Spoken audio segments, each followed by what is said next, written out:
She built an empire from nothing, then watched someone inside it burn it down.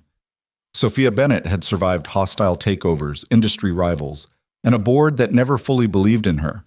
But nothing prepared her for the betrayal hiding in plain sight, inside her own executive suite. Owen Hart was supposed to be nobody. A quiet single father driving a beat-up truck on a stormy highway. No ambition, no agenda, just a man trying to get home to his daughter. Neither of them chose this. But sometimes the people who change your life most are the ones you never saw coming. If this story finds you tonight, drop your city in the comments and hit that like button.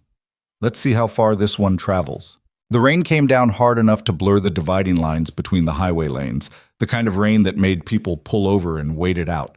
Most people, anyway. Sophia Bennett didn't pull over. She had a call scheduled for 9 o'clock, a presentation deck open on her laptop in the back seat, and 4 missed calls from her VP of Finance sitting unanswered on her phone screen. She had learned years ago that stopping, for weather, for doubt, for anything, was the first thing that separated the people who made it from the people who almost did. So she kept driving, one hand on the wheel, one eye on the rain-slicked asphalt unrolling ahead of her through the dark. The car made a sound she didn't recognize immediately. Not a bang, more like a deep thud from somewhere beneath the chassis, followed by a vibration she felt through the steering wheel and up into her palms. She frowned and pressed the accelerator slightly. The vibration grew worse. "No," she said out loud, to the car, to the rain, to the specific brand of bad timing that seemed to follow her everywhere lately. "Not tonight," the car answered by shuddering once, violently, and losing power entirely. She managed to coast the vehicle onto the gravel shoulder, where it settled at a slight angle, the hazard lights clicking to life automatically. She sat there for a moment, both hands still on the wheel, and looked through the rain-blurred windshield at the emptiness ahead. She was somewhere on Route 9, roughly 40 minutes outside the city, in a stretch of highway that connected nothing to nothing. No gas stations, no exits, no lights except the flickering orange pulse of her own hazards reflecting off the wet pavement. She picked up her phone. No signal. Sophia exhaled through her nose, slow and controlled, the way her therapist had taught her to do when things went sideways. She looked at herself briefly in the rearview mirror, 30 years old, dark eyes, jaw set tight enough to ache, and said quietly, "Okay, think." She had roadside assistance through the dealership. She had a company driver she could call if she ever actually had signal. She had a briefcase full of quarterly projections and not a single useful thing for the situation she was currently in. She got out of the car. The rain hit her immediately, cold and indiscriminate. She was wearing a charcoal blazer over a white blouse, heels that had cost more than most people's rent, and no umbrella because she'd left it in the office 3 weeks ago and hadn't gotten around to replacing it.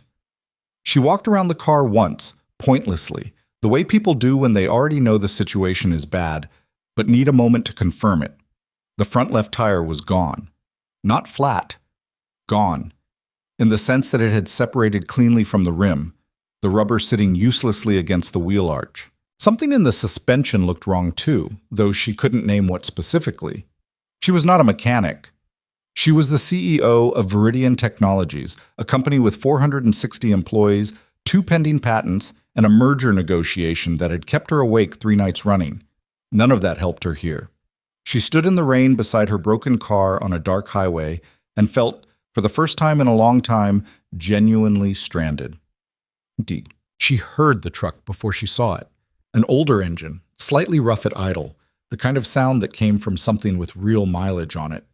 The headlights appeared around a long bend in the road, sweeping yellow cones across the wet asphalt, and she stepped slightly away from the car and raised one arm. The gesture felt strange. She hadn't flagged down a vehicle since she was 19 years old and hitchhiking across a country that no longer seemed relevant to who she was now. The truck slowed. It was a dark green Ford, old enough to have actual chrome on the bumper, with a dent in the passenger door that hadn't been repaired. It rolled to a stop about 20 feet past her car, and she heard the transmission shift to park before the driver's door opened. He was tall, maybe 6'1", wearing a gray Henley that was getting wet immediately and dark work pants with a smear of something, grease or paint, she couldn't tell, across the left thigh. He had the kind of face that belonged to someone who spent time outside without particularly thinking about it, not rugged in any movie poster sense, just weathered in small ways, with lines at the corners of his eyes that suggested either a lot of sun or a lot of tired, or both. Mid-30s, she estimated. Brown hair that the rain was already flattening against his forehead. He looked at her car first, then at her. "Blowout?" he said. "Something in the front end gave out," she said. "The tire's destroyed." He walked to the front of her car and crouched down, pulling out his phone and using the flashlight to examine the wheel. He was quiet for about 15 seconds, just looking, and she noticed he didn't make any noise while he was thinking. No sucking of teeth, no low whistle, none of the performative assessment sounds she associated with men who wanted you to understand they were solving your problem. "Suspension link snapped," he said, standing up. "Probably been weak for a while. The blowout just finished it off." He looked at her. "You got roadside?" "No signal." He held up his own phone. "I've got 1 bar, sometimes enough." He dialed, waited, got through to someone, and stood in the rain having a brief, unhurried conversation about her location. She stood nearby and watched him, which felt strange. She was not accustomed to standing nearby while someone else handled a problem that belonged to her. He hung up. "Hour and a half, minimum, maybe 2. Tow truck's backed up because of weather." "Of course it is." "I can drive you into the city if you want, or there's a diner about 6 miles back that's probably still open." She looked at him. He was already soaked through, the gray Henley dark with rain across the shoulders, and he was offering this the same way someone might offer to pass the salt, without weight, without expectation, without any apparent calculation about what it might get him. "I don't know you," she said. "No," he agreed easily. He didn't argue the point or try to make it smaller. She weighed it. She was practical, at her core, whatever else she was. Standing on a wet highway for 2 hours in heels was not practical. "City," she said, "if that's not out of your way." "It's fine." She grabbed her briefcase and laptop bag from the back seat, locked the car, which felt absurd given the circumstances but was automatic at this point, and walked to the passenger side of his truck. The door was unlocked. The interior smelled faintly of coffee and unexpectedly something like crayons. She settled into the seat, damp and slightly stiff, and he climbed in the other side and pulled back onto the highway without ceremony. Neither of them spoke for about 2 miles. "Owen Hart," he said eventually, not extending a hand since he was driving, just offering the name neutrally. "Sophia Bennett." He nodded, like this was sufficient. She looked at the dash. It was clean, not meticulously so, but organized. A small foam dinosaur on the dash that had clearly been placed there by someone much younger than him. A coffee thermos in the cup holder.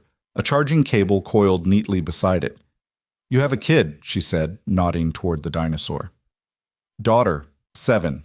He said it the way people say things they're proud of without wanting to make a production out of it.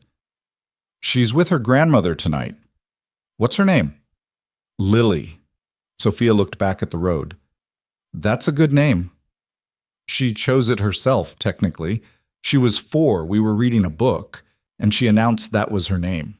Took us a week to stop calling her something else." Something in the way he said it.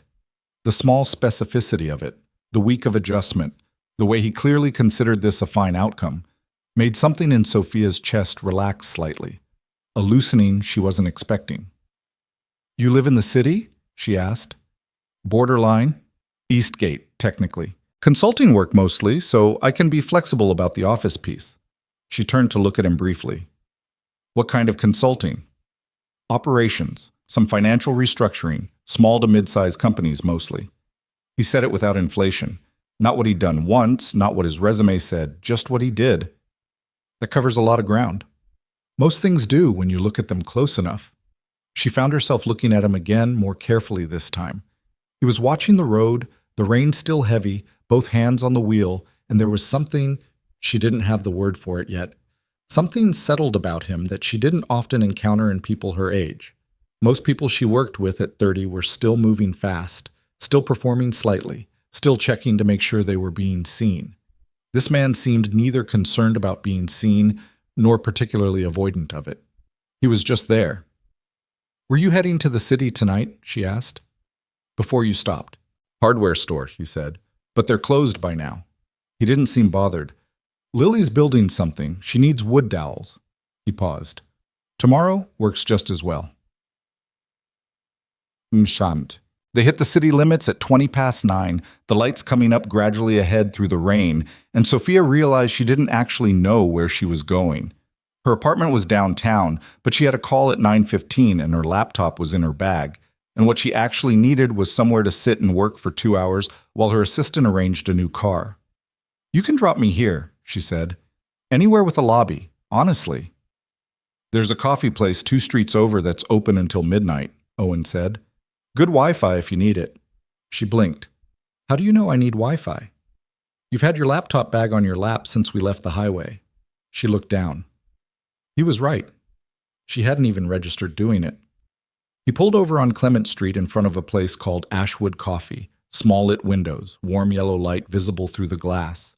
She sat for a moment before getting out. "Thank you," she said, and meant it without performance. "I would have been standing there for 2 hours." "It was on the way," he said. She got out, then paused with the door open. "The hardware store situation. I'm sorry I kept you from it." He almost smiled, just the edge of one. "Lily's going to make do with chopsticks and rubber bands for one more night. She's resourceful." Sophia laughed. Short, real, the kind that surprised her. And then closed the door and stood on the sidewalk and watched the old truck pull away into the rain. She didn't think about him in any particular way over the following days. That's what she told herself anyway. What was actually true was that she thought about the foam dinosaur on the dash in odd moments. In the middle of a budget review, walking between meeting rooms, standing at the floor-to-ceiling windows of her office on the 14th floor, watching the city below. Not with any real focus. Just as a detail, her mind kept returning to the way the tongue returns to a small chip in a tooth. Viridian was consuming everything else. The company she'd built from a 4-person startup operating out of a converted warehouse was now, 8 years later, a legitimate player in enterprise data security. The kind of company that got mentioned in industry publications and occasionally in the business section of newspapers. They had a merger in progress with a firm called Archway Systems that would double their market footprint overnight if it closed. It was supposed to close in 6 weeks. 3 weeks after the highway, the merger started coming apart. It began with a call from Archway's lead attorney, a man named David Sue, who communicated exclusively in careful legal language that left very little room for misinterpretation. He told Sophia that certain documents Viridian had shared during due diligence had created concerns. Documents showing irregular figures in a secondary product line, figures that didn't match what Archway had been told verbally. "That's not possible," Sophia said. "I reviewed those documents personally." "I understand," David said, in the way lawyers said it when they meant the opposite of understanding, "but I need you to be aware that our client is reconsidering the timeline." She hung up and pulled the original files. The numbers were wrong, not slightly wrong, not a rounding error, not a formatting issue. Materially wrong. A secondary revenue line had been reported at $1.4 million for the previous fiscal year. The actual figure, which she knew because she had personally approved the departmental budgets, was $800,000. The discrepancy didn't make any sense unless the documents had been altered after she'd signed off. She called Marcus Webb, her head of internal operations, into her office and put the files side by side on her desk. "Explain this," she said. Marcus was 53, had been with the company for 4 years, and had the face of someone who'd learned early in life to look calm, regardless of internal weather. He looked at the documents for a long moment. "This isn't right," he said. "I know it's not right. I'm asking how." "I don't know yet." "Get me an answer by end of day." He did. Sort of. What he came back with was a trail that started clearly and then disappeared into a tangle of shared drives and access logs that had been partially wiped. Someone had gone into the document archive, modified 3 files, and replaced the originals. The access logs showed the edits had been made from an IP address registered to the office network, which narrowed it to anyone with executive-level clearance, which was 11 people. 11 people who all had reasons to want the merger to go well. Except someone didn't. The investor calls started coming the following Monday. Sophia handled the first 2 herself, controlled and clinical, because she'd been through rough quarters before, and she knew that the voice of the CEO mattered as much as the actual information conveyed. She told them there was a discrepancy under review, that it was isolated, that it would be resolved. Most of them accepted this and went away to worry quietly. The third call was from Richard Falconer, who managed a fund that held 9% of Viridian's outstanding shares, and who had, at one point, tried to acquire the company outright and been rebuffed. His version of asking questions sounded like building a case. "I'm hearing multiple concerns from the Archway side," Richard said. "Financial irregularities, process failures. I think you need to prepare for the possibility that this deal doesn't close." "I think you should hold that position until we've had a chance to complete our review," Sophia said. "And if the review takes too long, then we'll have a different conversation." She hung up and sat very still for a moment, her hands flat on her desk, and felt the specific sensation she associated with the ground becoming unstable underfoot. She'd felt it twice before in her professional life. Once during a funding crisis in year 2, and once when a competitor had filed a patent challenge against their core product. Both times, she'd managed. Both times, she'd come out of it. But both times, she'd also had the advantage of knowing where the problem was coming from. She didn't know that yet. Nathan Cole knocked and opened her door simultaneously, which was a habit she'd given up trying to change. "You've seen the Archway email?" He was her business partner, technically, co-founder on paper, though he'd come in during Series A when the company was already on its feet. He was 41, well-dressed in the way of someone who understood that appearance was a professional tool, with dark hair going silver at the temples, and a facility for reading a room that she'd always respected. He'd been with her for 5 years. She trusted him. "I've seen it," she said. "We need a unified position before the board call Thursday." "I know. And I think you need to consider—" He paused, visibly selecting words. "I think you need to consider whether this is the right time to step back from the merger negotiations. Let someone with distance from the situation take the lead." She looked at him. "Someone meaning you?" "Someone meaning anyone who isn't currently under scrutiny." His voice was careful, almost gentle. "It's not about blame, Sophia. It's about optics. I'm not stepping back from anything. Just think about it." "I will," she said, which was not a yes, and he knew it and left. She sat alone in her office for a long moment after he closed the door and thought about the documents, the altered files, the 11 people with access, and Nathan's very particular timing. She filed it away. The second time she saw Owen Hart, she was eating a sandwich alone on a bench in Callaway Park, which was not something she typically did, but which she had been doing lately as a form of decompression. 12 minutes away from the office, 12 minutes of something that wasn't a screen or a conference call. She'd started it as an experiment and had been doing it for 11 days. He was sitting 2 benches over, eating something out of a takeout container, with a notebook open beside him that he occasionally wrote in. He looked up, registered her, and it took him a moment, the same beat of recalibration she felt, before recognition settled on his face. "Highway," he said. "Highway," she agreed. She hesitated, then moved to the adjacent bench instead of the one 2 over. It felt less odd that way. "How's the car?" he asked. "At the dealership for 3 weeks, then back. The suspension repair was significant." She unwrapped her sandwich. "How are the wood dowels?" He blinked, then understood.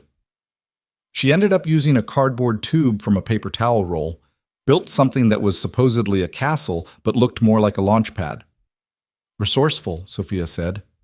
"Very." They ate in parallel silence for a minute, which should have been awkward and wasn't. "You look like you're not having a great week," he said. It wasn't prying. It was observational, the same way he'd noticed her laptop bag, just naming what was visible. "I'm not," she said. She didn't intend to say more. Then, "I'm dealing with something at work that someone is making deliberately harder, and I don't know enough yet to know exactly who." He turned slightly toward her. "What kind of something?" "Corporate." She almost stopped there. "Documents were altered before a major deal, financial figures, enough to spook the other side.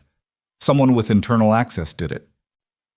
He was quiet, looking at his food, and she thought he was going to say something generically sympathetic and move on. Instead, he said, Are you tracking the access log trail or the document version history? She looked at him. Both. The logs were partially wiped.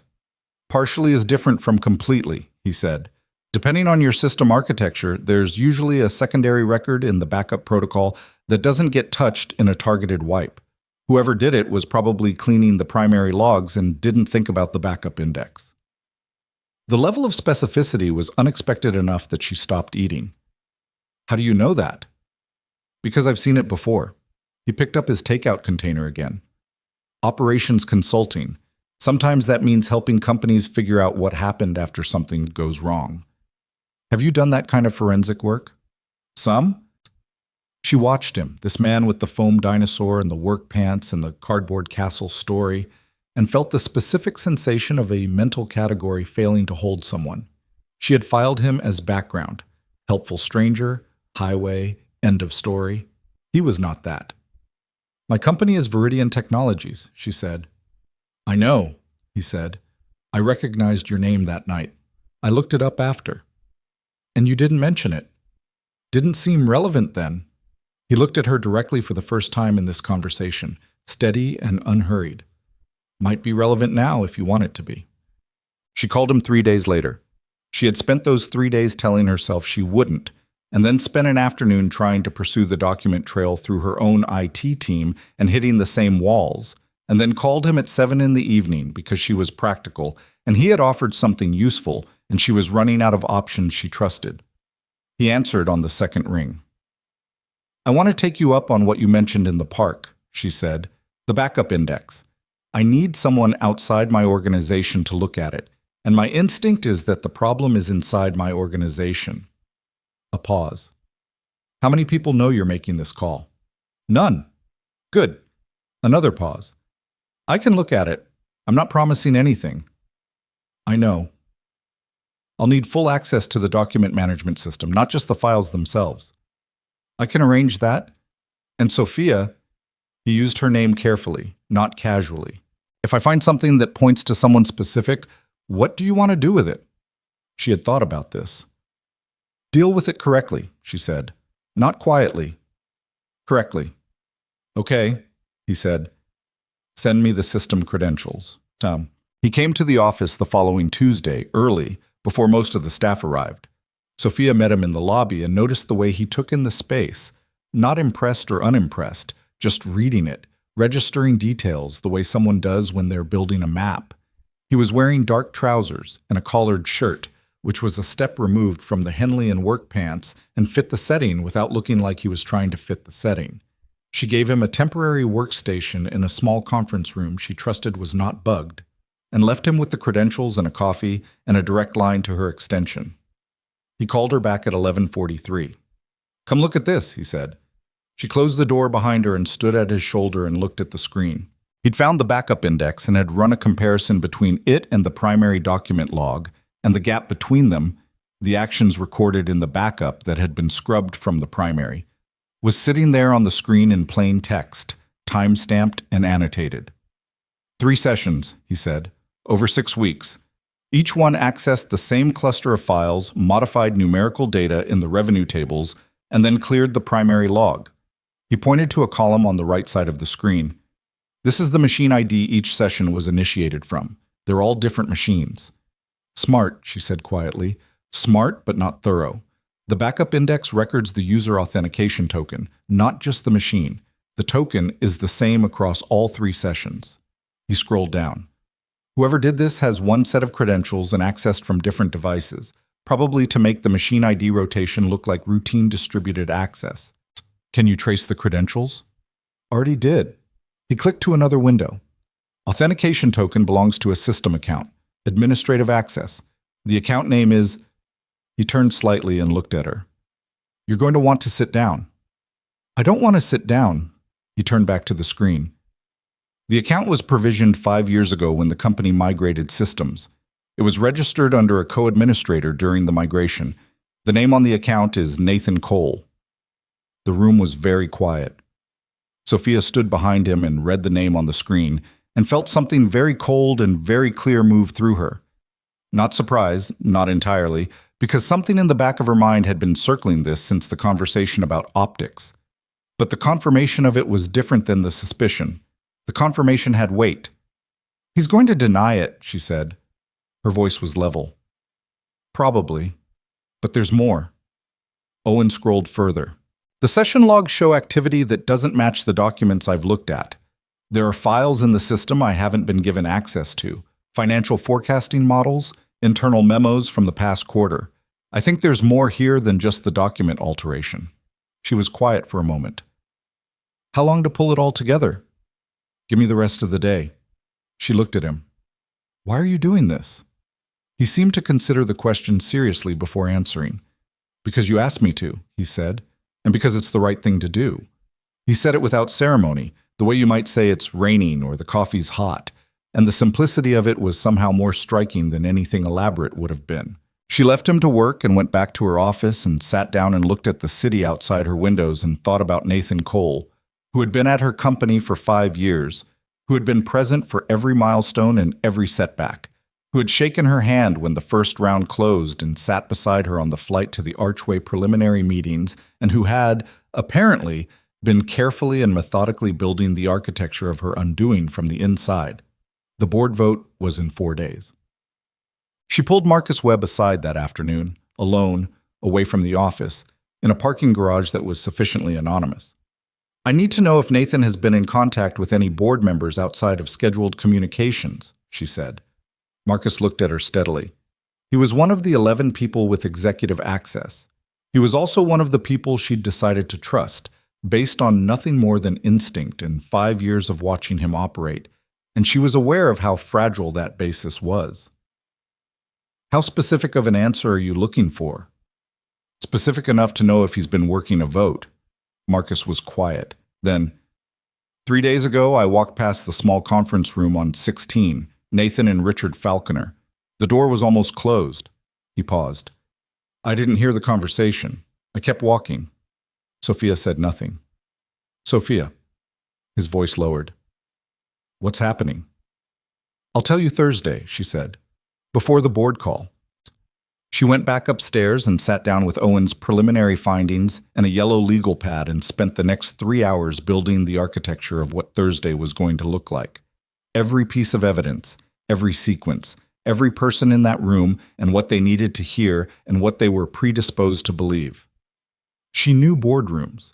She'd built a company in them and defended it in them, and there wasn't a version of this she hadn't imagined surviving. What she hadn't imagined was that she'd be walking into the most important fight of her professional life with a single father from Eastgate who drove an old truck and whose daughter built launch pads from paper towel rolls. Owen was still at the workstation when she went back down at 5:30. He had printed nothing, which she respected. He'd kept everything digital, organized into a folder with subfolders she could navigate without help. He looked tired in the way of someone who'd been concentrating for a long time, a particular flatness around the eyes. "How bad is it?" she asked, standing in the doorway. He looked up. "Worse than you probably want it to be," he said, "but cleaner than it could be. The trail is real, and it's documented, and it points one direction." "Will it hold in a boardroom?" With the right explanation, yes. He looked at her for a moment. "Do you have someone presenting it with you?" "I was thinking just me." He was quiet. She knew what the silence meant. "Or not just me," she said. "I'll be there," he said simply. "If that's what you need." She looked at this man, this stranger who was no longer exactly a stranger, who had stopped on a dark highway in the rain and driven her to a lit coffee shop and asked nothing about it, who had sat in a park and offered specific knowledge when he didn't have to, who had spent an entire day unpicking a sabotage scheme for a company he had no stake in, and felt something shift in her chest, something that wasn't gratitude exactly, but was in the same vicinity, something warmer and more complicated. "That might be what I need," she said. He nodded and started closing windows on the screen, methodical and unhurried, and the conference room was very quiet around them, and outside the windows the city was going gold in the late afternoon light, and Sophia Bennett looked at the folder on the screen and thought about Thursday, about the boardroom, about Nathan Cole's face when the evidence appeared. She thought about the fight ahead. She thought, unexpectedly, about Lily. who built things out of whatever was available and called it a castle. And she sat down, pulled her own chair to the workstation, and got to work.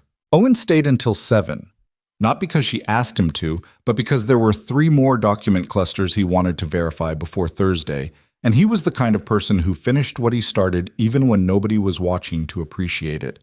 Sophia learned this about him the way you learn things about people in close quarters under pressure. Not through conversation, but through observation, through the small details that accumulate into something like a portrait. He worked quietly.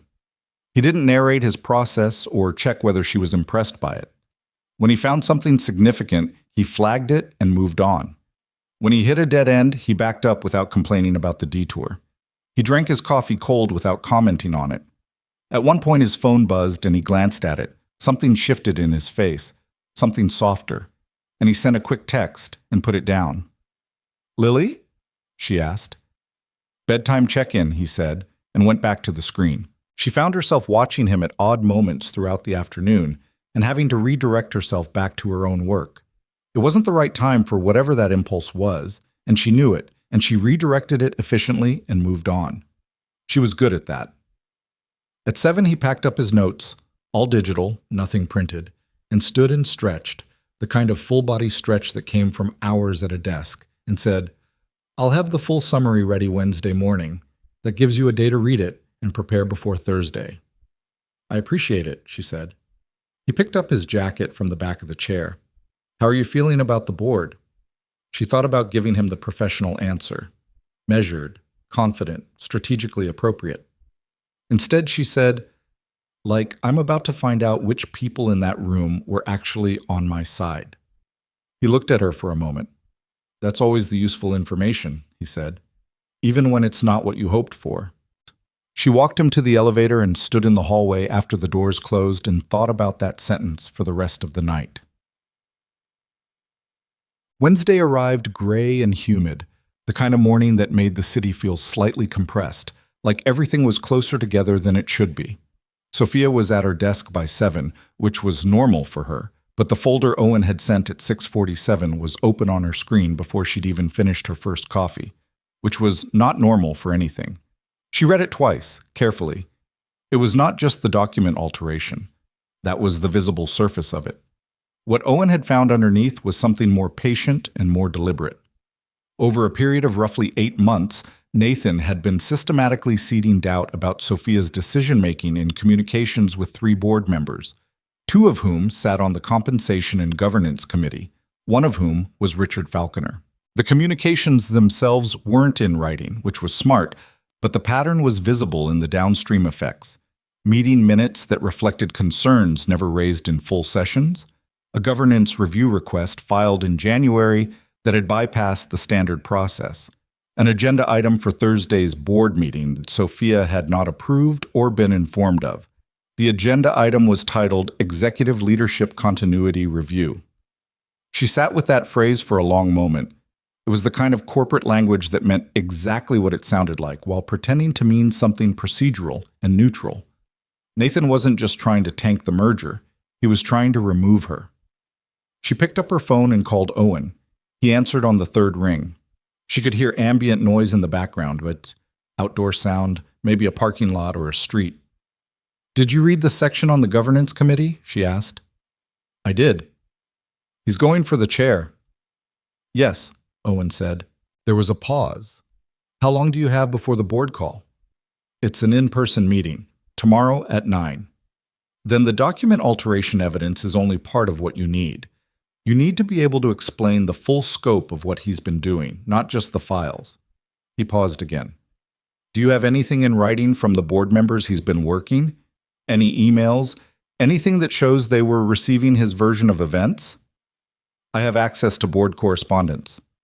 "Look for anything from Falconer or the governance committee in the last quarter that references your decision-making specifically, not just company performance, your decisions.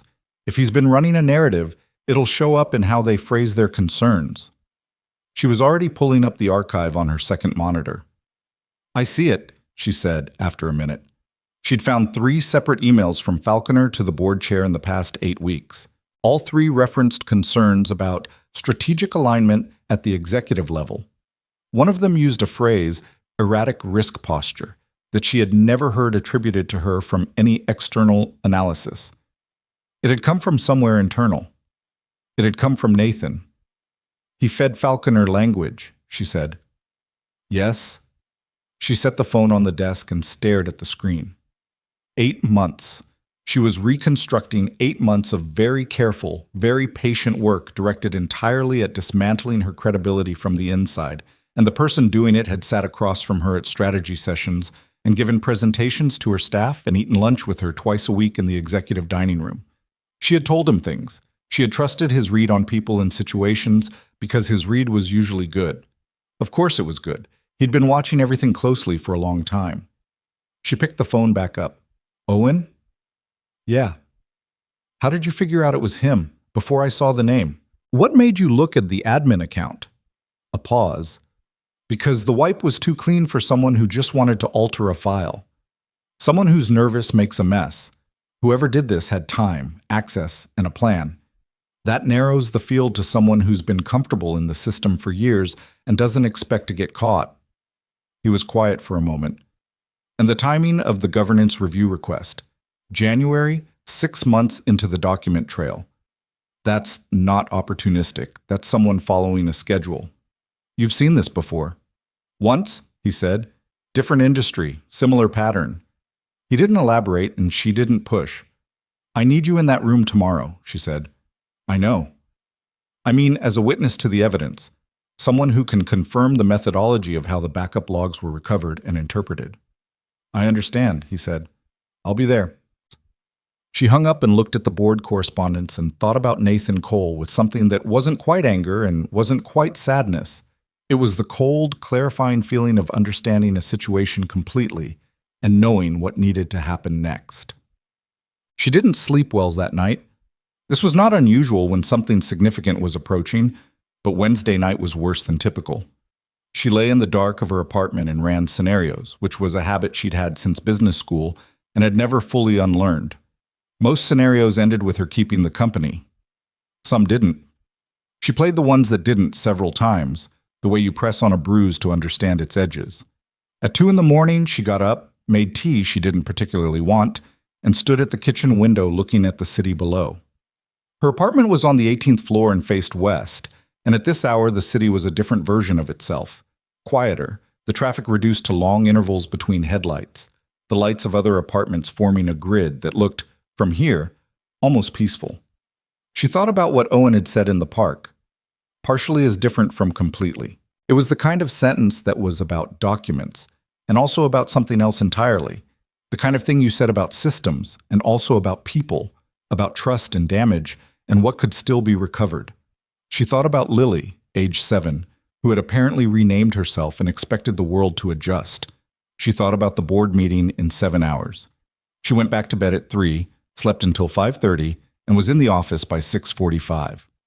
Nathan arrived at 8:15, which was his usual time, and came past her open office door with a cup of coffee and a nod that was exactly as normal as every other morning nod over the past 5 years. She matched it. She had decided the night before that she would give nothing away before the meeting. Not tension, not anger, not foreknowledge. What she had in the boardroom would be enough. What she showed in the hallway beforehand was none of his business. She watched him continue down the hall to his office and thought about 8 months of patience and felt something almost like professional respect for the scope of it, which was immediately followed by something much less generous. Marcus appeared at her door at 8:30. She had told him the previous afternoon, all of it, the full picture, and watched him go through the various stages of processing it in real time. Disbelief, reconstruction, a kind of quiet fury, and then finally, the same cold clarity she'd arrived at herself. Falconer will push back, Marcus said now. He was standing in the doorway with his own coffee, looking like someone who hadn't slept either. He's been invested in the narrative for months. I know. And the other 2 governance committee members will follow his lead initially. Initially, she said. That's the word I'm interested in. What does Owen present first? The backup index comparison. That's the cleanest piece. It's visual, it's time-stamped, it's unambiguous. Start with something nobody can argue with and then build on it. She had worked out the sequence until midnight. Nathan will try to characterize it as a technical anomaly. His second line will be questioning the provenance of the evidence. Who recovered it? What their qualifications are, whether it's been handled appropriately. And Owen? He's been doing this for years. He'll be ready for that. She looked at her watch. He's coming in at 8:50. Can you meet him downstairs and bring him up the side elevator? I don't want Nathan seeing him before the room. Marcus nodded and left. She turned back to her desk and did something she almost never did, which was sit entirely still for 5 minutes. No phone, no screen, no notes. Just the room around her and the distant ambient sound of the office coming alive outside her closed door, and the particular quality of her own breathing, which was, she noted, steadier than she expected. She was ready. Okay. Owen arrived at 8:52 wearing a dark blazer over a white shirt and the same steady, unhurried quality he'd carried into every other space she'd seen him occupy. He had a laptop bag over one shoulder and looked, she thought, like someone who belonged in this building without looking like he was trying to belong anywhere. Marcus brought him directly to the small holding room adjacent to the boardroom, where Sophia was waiting. "How are you doing?" Owen asked her. "Fine," she said, and it was almost true. He looked at her for a moment, the way he looked at things, assessing without judgment. "You've been through hard rooms before," he said. "Every one of them felt like this one right beforehand. And you came out of every one of them. So far." Something at the corner of his mouth shifted, not quite a smile, but in the direction of one. "That's the only record that matters." They went through the structure of the presentation one more time, quickly and without drama. He would present the technical findings first. She would follow with the context, the governance review, the Falconer correspondence, the full 8-month pattern.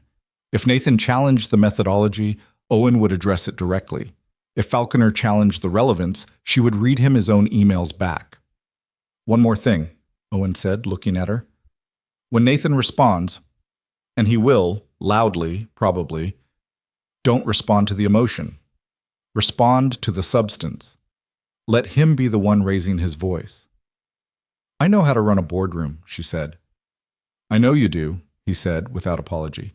"I'm saying it anyway because it's worth saying." She looked at him.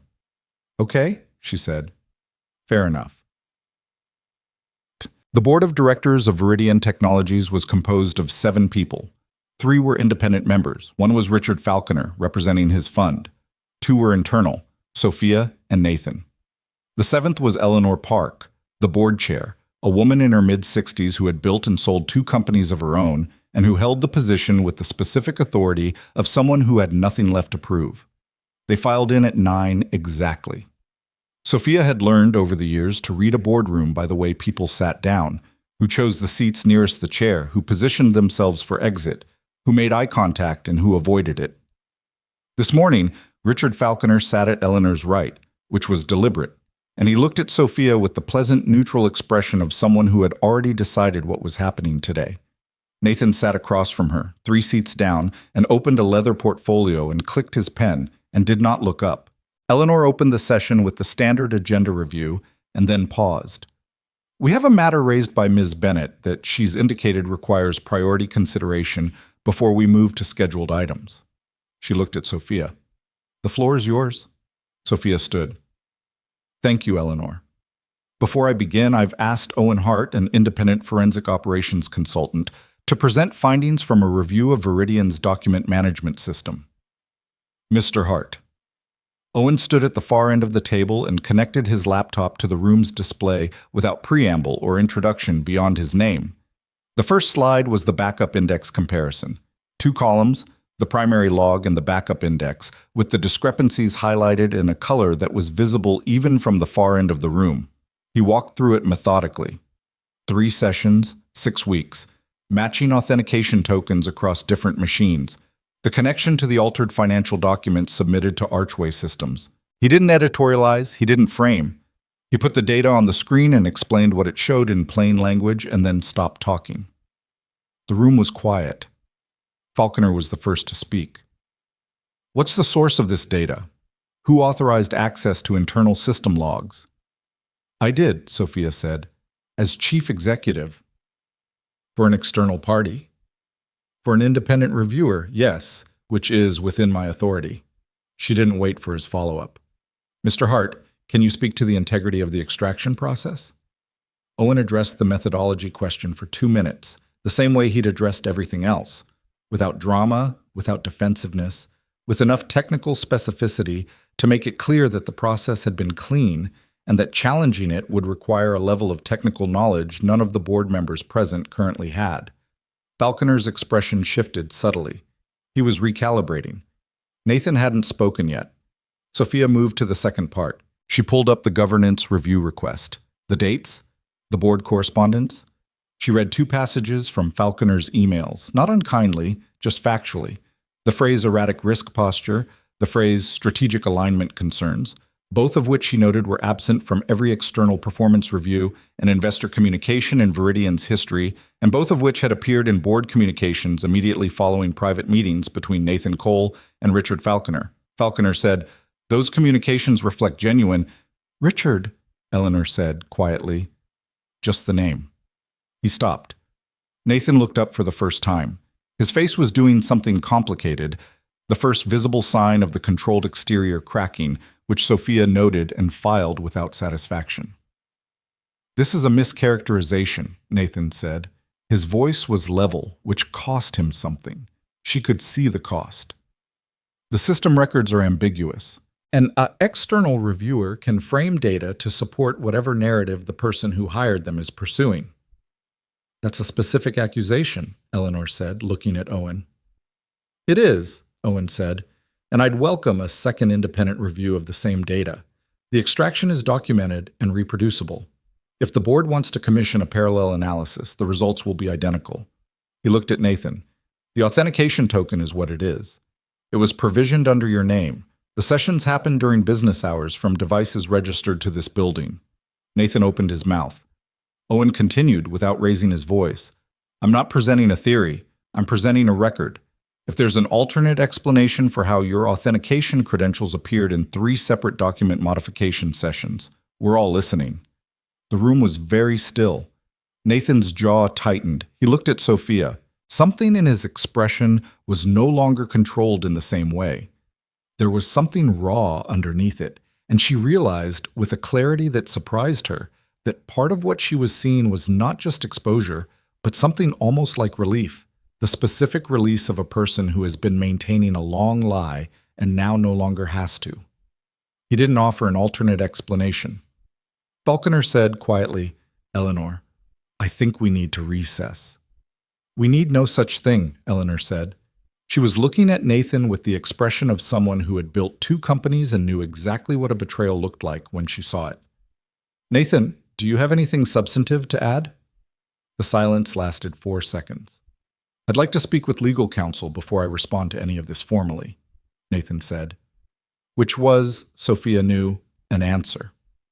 Eleanor looked around the table once, a slow, full circuit, and then said, "I think we all understand what that means." She made a note in the folder in front of her.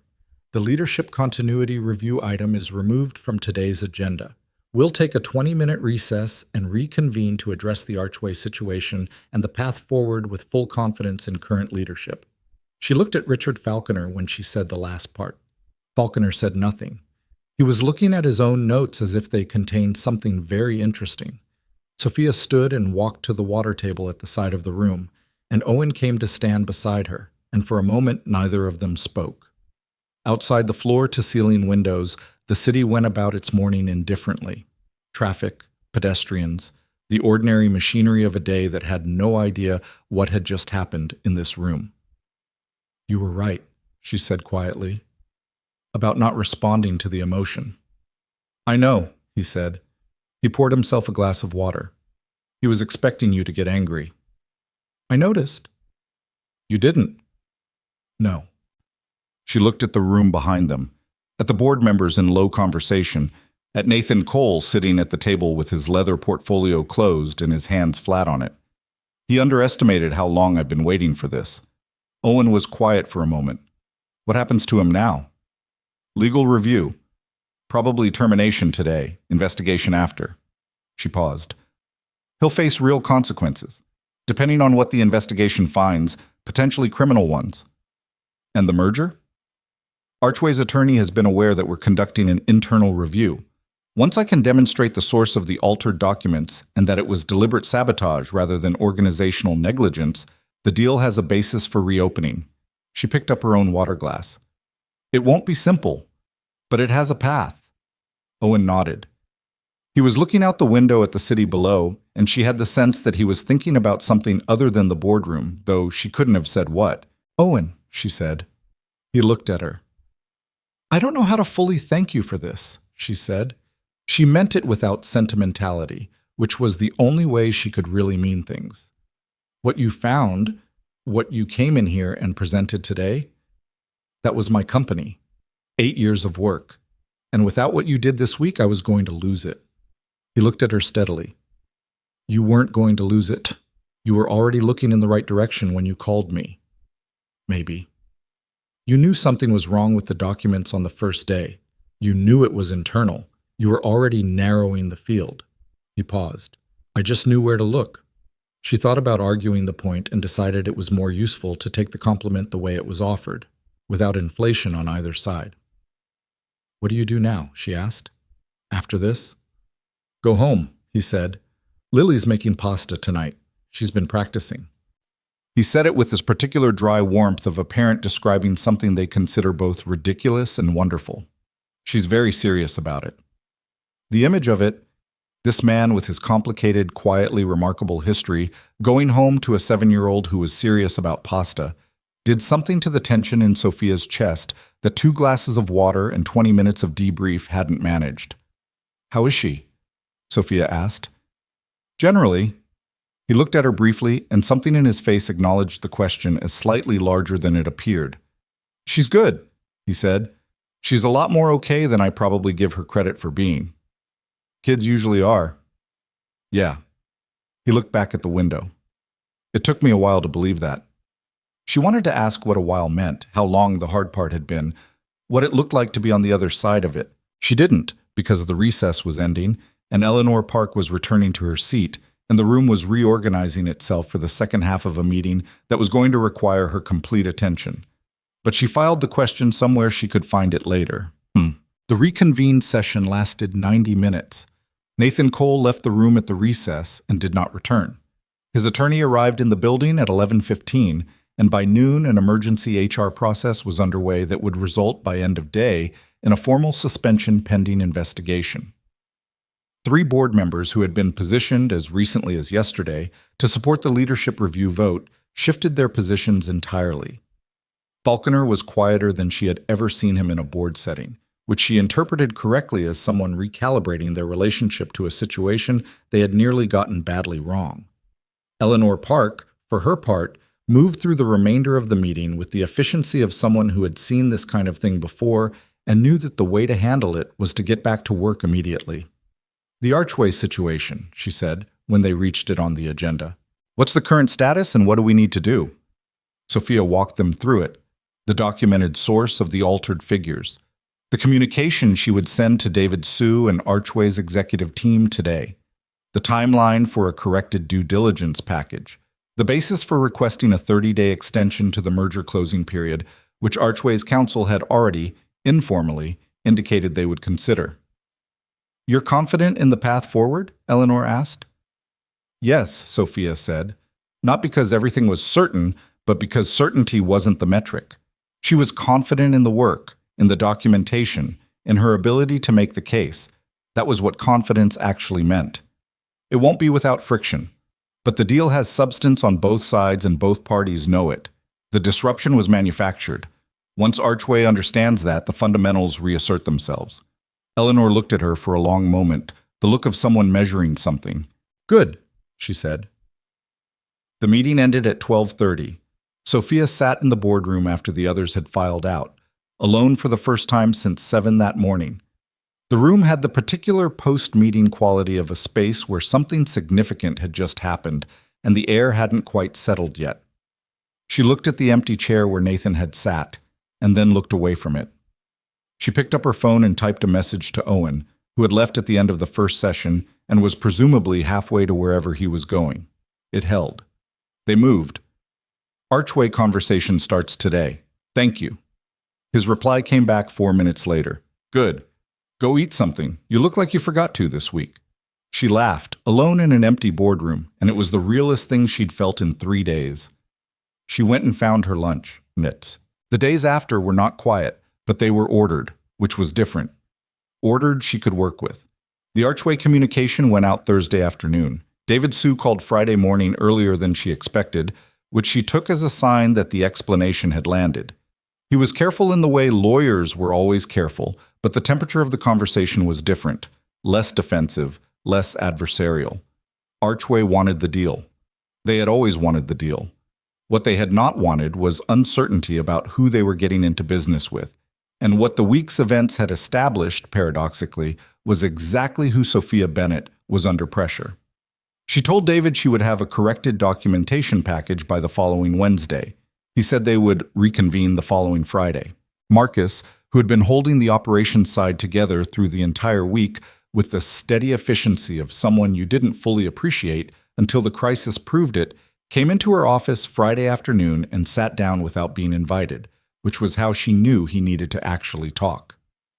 "How are you doing?" he said. "Not the company. You." She considered the question honestly. "I don't know yet," she said. "Ask me in a week." Nathan's attorney has been in contact with HR. He's going to dispute the suspension. He can dispute it. The documentation doesn't dispute. I know. Marcus was quiet for a moment. I keep thinking about the length of it. 8 months. That's not someone who snapped or made a bad decision under pressure. That's someone who looked at you across the table every week for 8 months. I know, Sophia said. Does it... He stopped. Does it what? Change how you trust people. She looked at the city outside her windows, the answer sitting somewhere between the obvious one and the true one. It changes the timeline, she said finally. How long before you actually know someone? She paused. I thought I knew him. You knew who he wanted you to see. That's almost the same thing and completely different. Marcus nodded slowly. What about Owen Hart? He said, neutral in the way that meant the question was not entirely neutral. What happens with him now? She picked up her pen and set it down.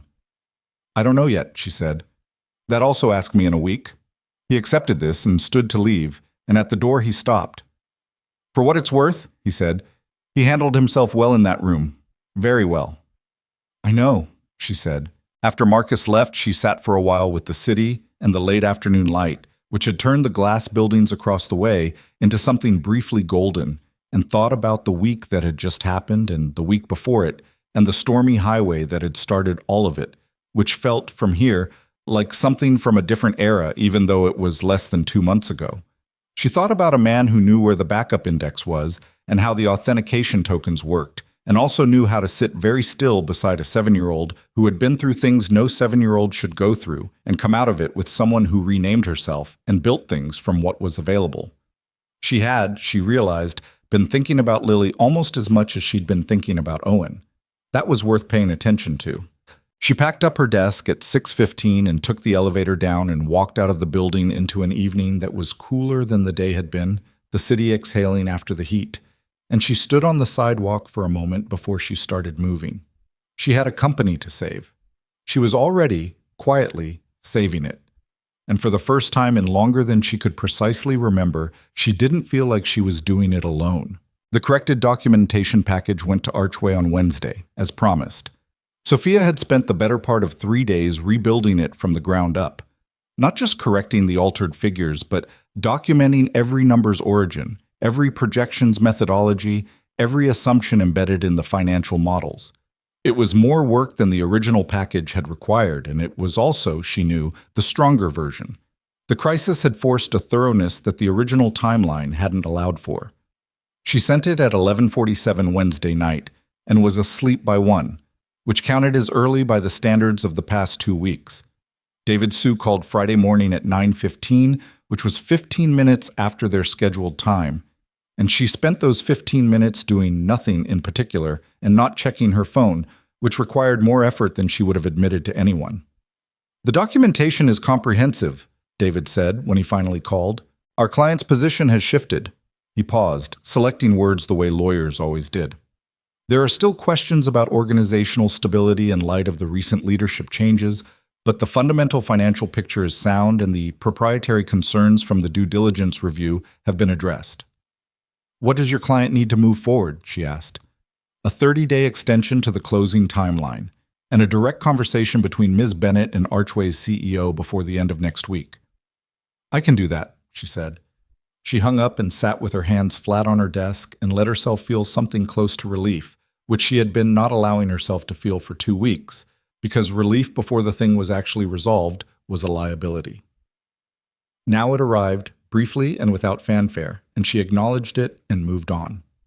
She texted Owen. Archway's moving again. 30-day extension, direct CEO call next week. His reply came back while she was already pulling up the next item on her list. Good news. How's the rest of it? She looked at the question and typed back. Ask me in person. There was a pause, longer than his usual response time. Then, Saturday morning work? Lily has a thing in the afternoon, but the morning's free. She typed, yes.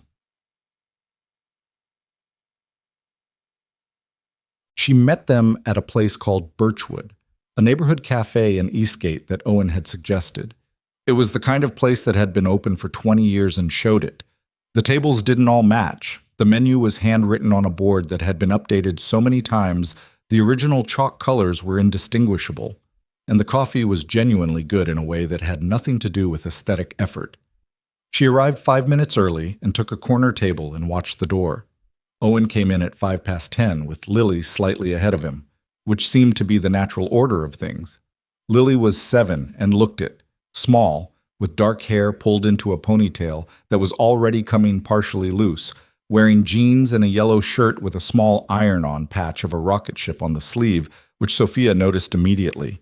She had the specific energy of a child who was comfortable in her body and had opinions about things. She also stopped dead when she saw Sophia, which was not hostile exactly, but was very direct. Owen said, Lily, this is Sophia. She's a friend. Lily looked at Sophia for a long, assessing moment that contained more information than most adult evaluations Sophia had ever undergone. You look like you work a lot, Lily said. Sophia blinked. I do work a lot. My dad works a lot too, Lily said, apparently satisfied, and climbed into the chair across from Sophia and picked up a laminated menu she clearly didn't need. Owen sat down and looked at Sophia with an expression that was half apology and half something else. She's at a very observational stage, he said. I heard that, Lily said, not looking up from the menu. I know, Owen said. Sophia found herself suppressing a smile that felt genuine and uncomplicated, which was not the kind of smile she produced very often. They ordered coffee for the adults, hot chocolate and a waffle with fruit for Lily, who specified the fruit arrangement to the server with polite gravity. When the server left, Owen looked at Sophia properly for the first time since she'd arrived, and she saw that he looked rested in a way he hadn't looked all week, which made sense. He'd slept. She probably hadn't, not really, but she'd checked this morning, better than she felt. Archway call is next Thursday, she said, with their CEO directly. David Sue framed it as a formality, which means it's not a formality, but it's also not the obstacle it could have been 2 weeks ago. Who's their CEO? Paul Vance. I've met him twice. He's direct, which I can work with. She wrapped both hands around her coffee cup. The governance committee is in a different position than they were. Eleanor has been present in the way she gets present when something's been handled wrong, and she's recalibrating. What about Falconer? Quieter than I've ever seen him. She paused. I don't think he knew the full scope of what Nathan was doing. I think he was receiving a curated version and using it because it aligned with things he already believed. Doesn't make him innocent. No, but it makes him recoverable. She looked at her coffee. The investigation has been going for a week. HR and legal, plus an external firm. They've found additional things. Owen was watching her. What kind of additional things? Financial. Nathan appears to have been in preliminary conversations with a competitor about proprietary information. Nothing confirmed yet, but the email trail is suggestive. She said it flatly, the way you said things when you'd already processed the emotional portion and moved into the practical. If it's confirmed, it's not just an employment matter. Owen was quiet for a moment. Then, "How are you, actually?" It was the same question Marcus had asked, and she gave a different answer this time because a week had passed and because Owen asking it felt like a different kind of question. "I'm functional," she said. "I'm running well on about 70%, and the other 30% I'm borrowing from later. That's honest." "You asked." Lily, who had apparently been listening while appearing not to, said, without looking up, "My dad does that too. He calls it the tab." Owen looked at his daughter. "That's a private expression." "I'm just explaining it," Lily said. Sophia looked at Owen. "The tab," she said.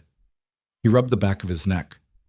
"It's a thing I said once, about how sometimes you run the energy you're going to need later because the present requires it, and at some point you have to settle up."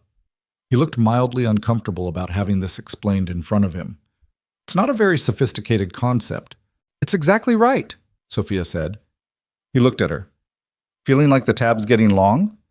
"Feeling like I don't know what settling up looks like yet," she said. "I've been in crisis mode for so long the baseline feels unfamiliar." The waffle arrived. Lily inspected the fruit arrangement, found it acceptable, and began eating with the focused methodology of a person who had strong feelings about the correct sequence of foods.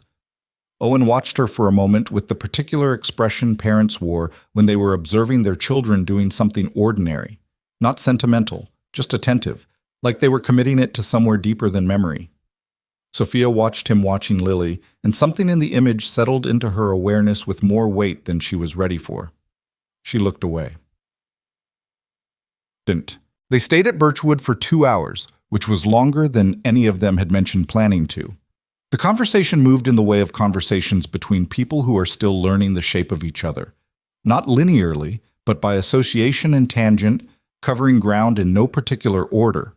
She learned that Owen had grown up in Ohio, the second of 3 boys, in a family where the practical was valued over the decorative in ways that had formed him and occasionally chafed him. She learned that he'd started his first company at 26 with 2 partners, grown it to 50 employees over 4 years, and sold it at 30, and that the sale had been a financial success and a personal one in the sense of confirming something he'd needed confirmed about his own capability, which was that he had it. She learned, in the way you learn things when they're offered carefully and not all at once, that his wife's name had been Cora. It came up because Lily said something. Mama liked waffles, too. In the same tone she used for all statements of fact, unprefaced and unsentimental in the way children sometimes were about large things, and Owen said she did without looking away from his coffee, and the table held it for a moment before moving on. Sophia didn't press. She recognized the particular texture of a subject that was present and owned but not available for general handling. She had her own version of those. What she did say later, when Lily had gone to the counter to return her hot chocolate mug with the seriousness of someone completing a formal procedure, was, "She seems genuinely okay." Owen looked up. He knew what she meant. "Yeah," he said. He was quiet for a moment. "She wasn't for a while. She was 4 when Cora died, so she doesn't have complete memories. She has impressions, which in some ways made it harder because she couldn't fully understand what was gone, just that something was."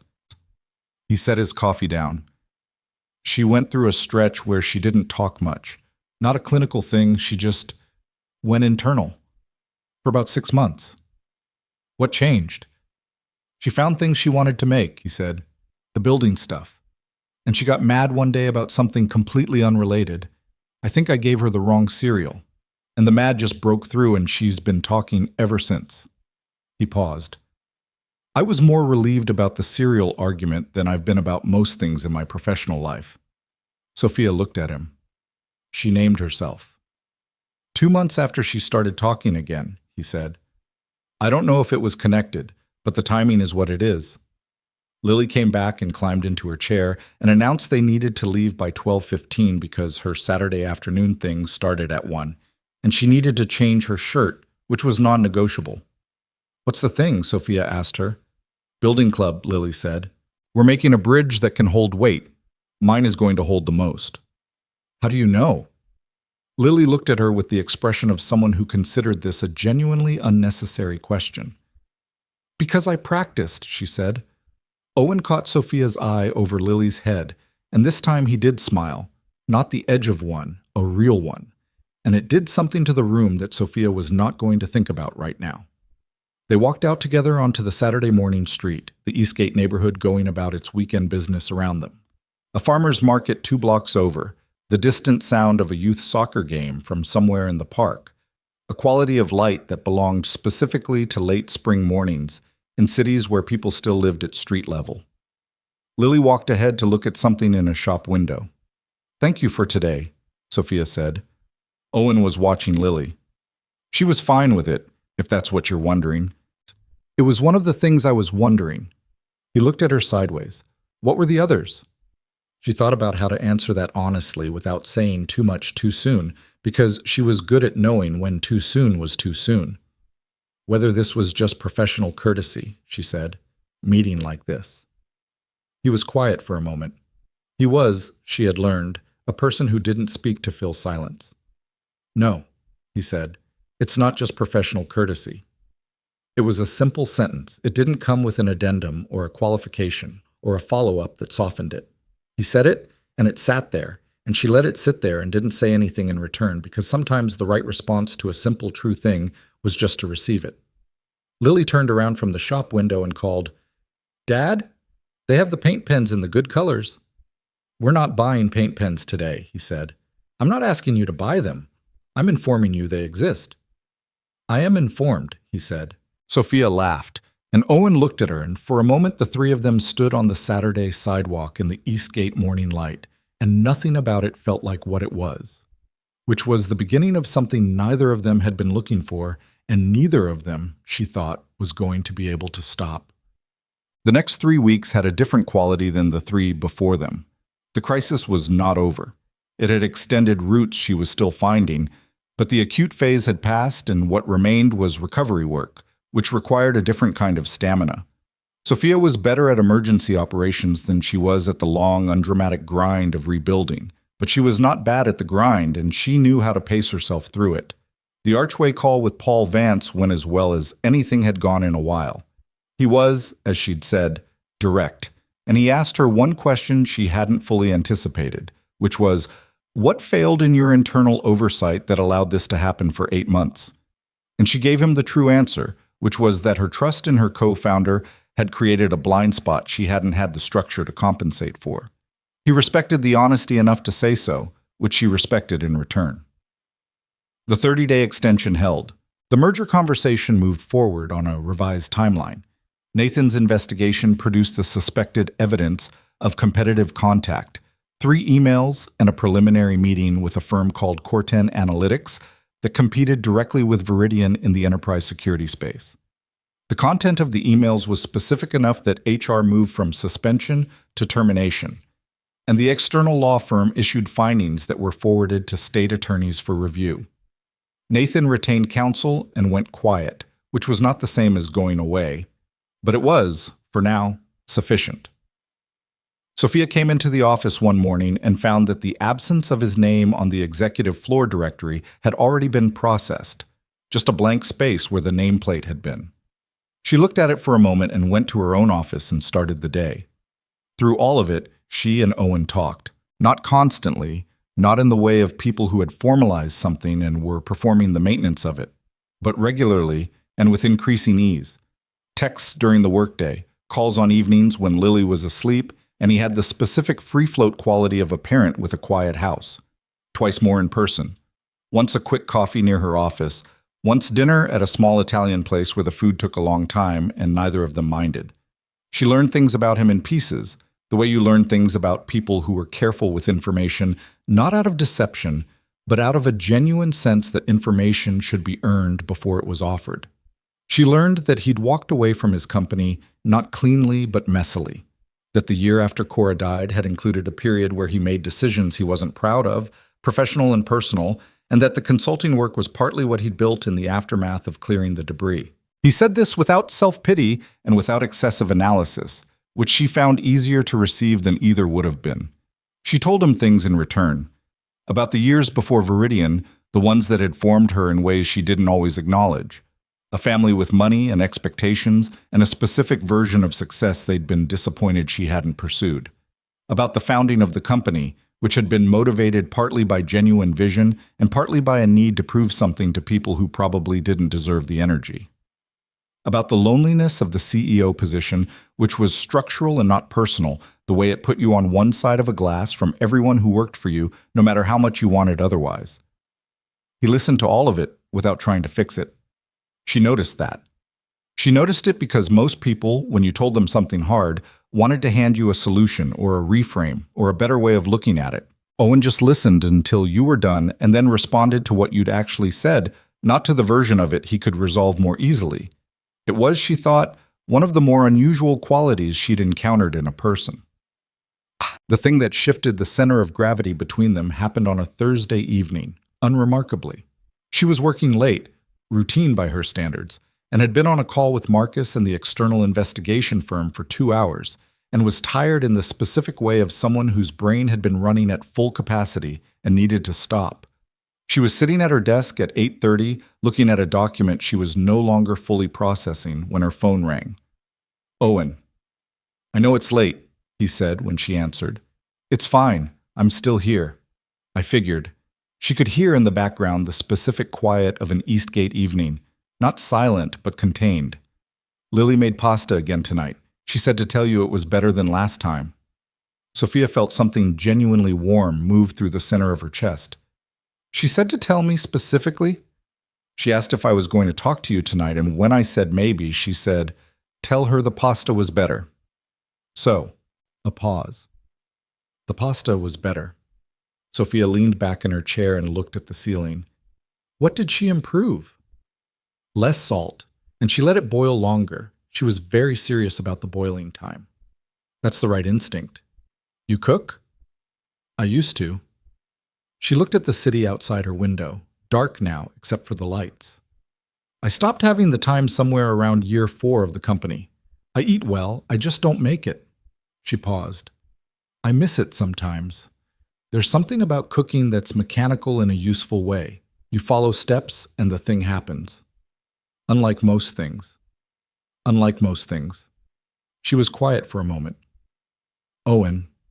"Yeah. Do you ever think about what your life looks like from the outside?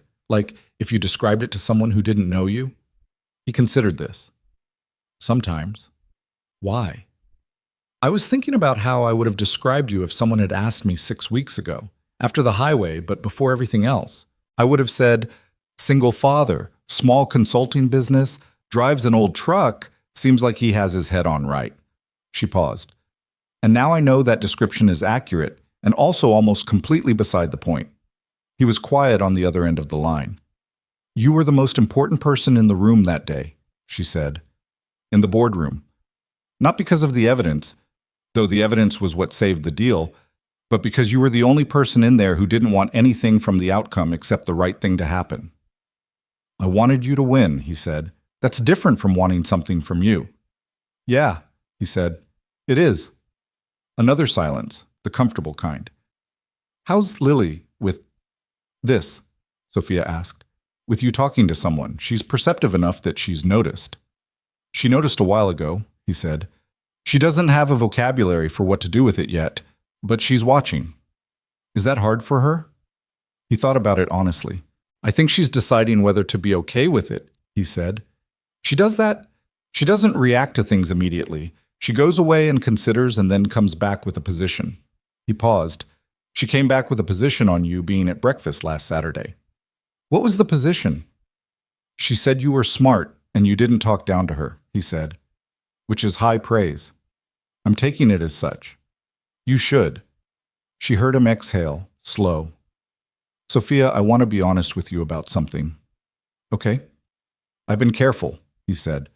"With Lily, with everything, since Cora.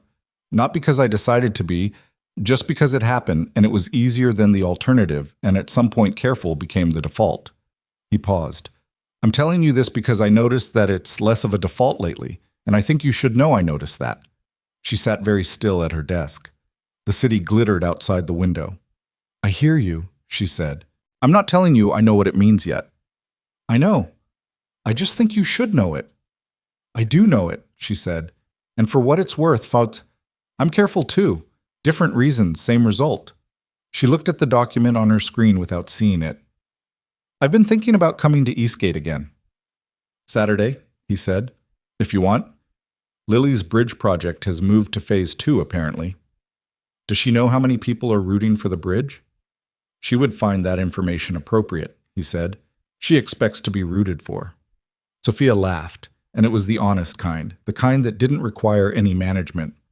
Saturday, she said. Yes, Bob.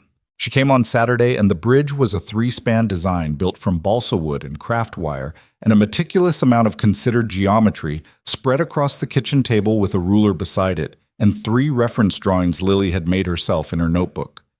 Sophia stood over it for a long moment, genuinely impressed and trying to express it without being condescending about it. The triangulation on the support structure, she said.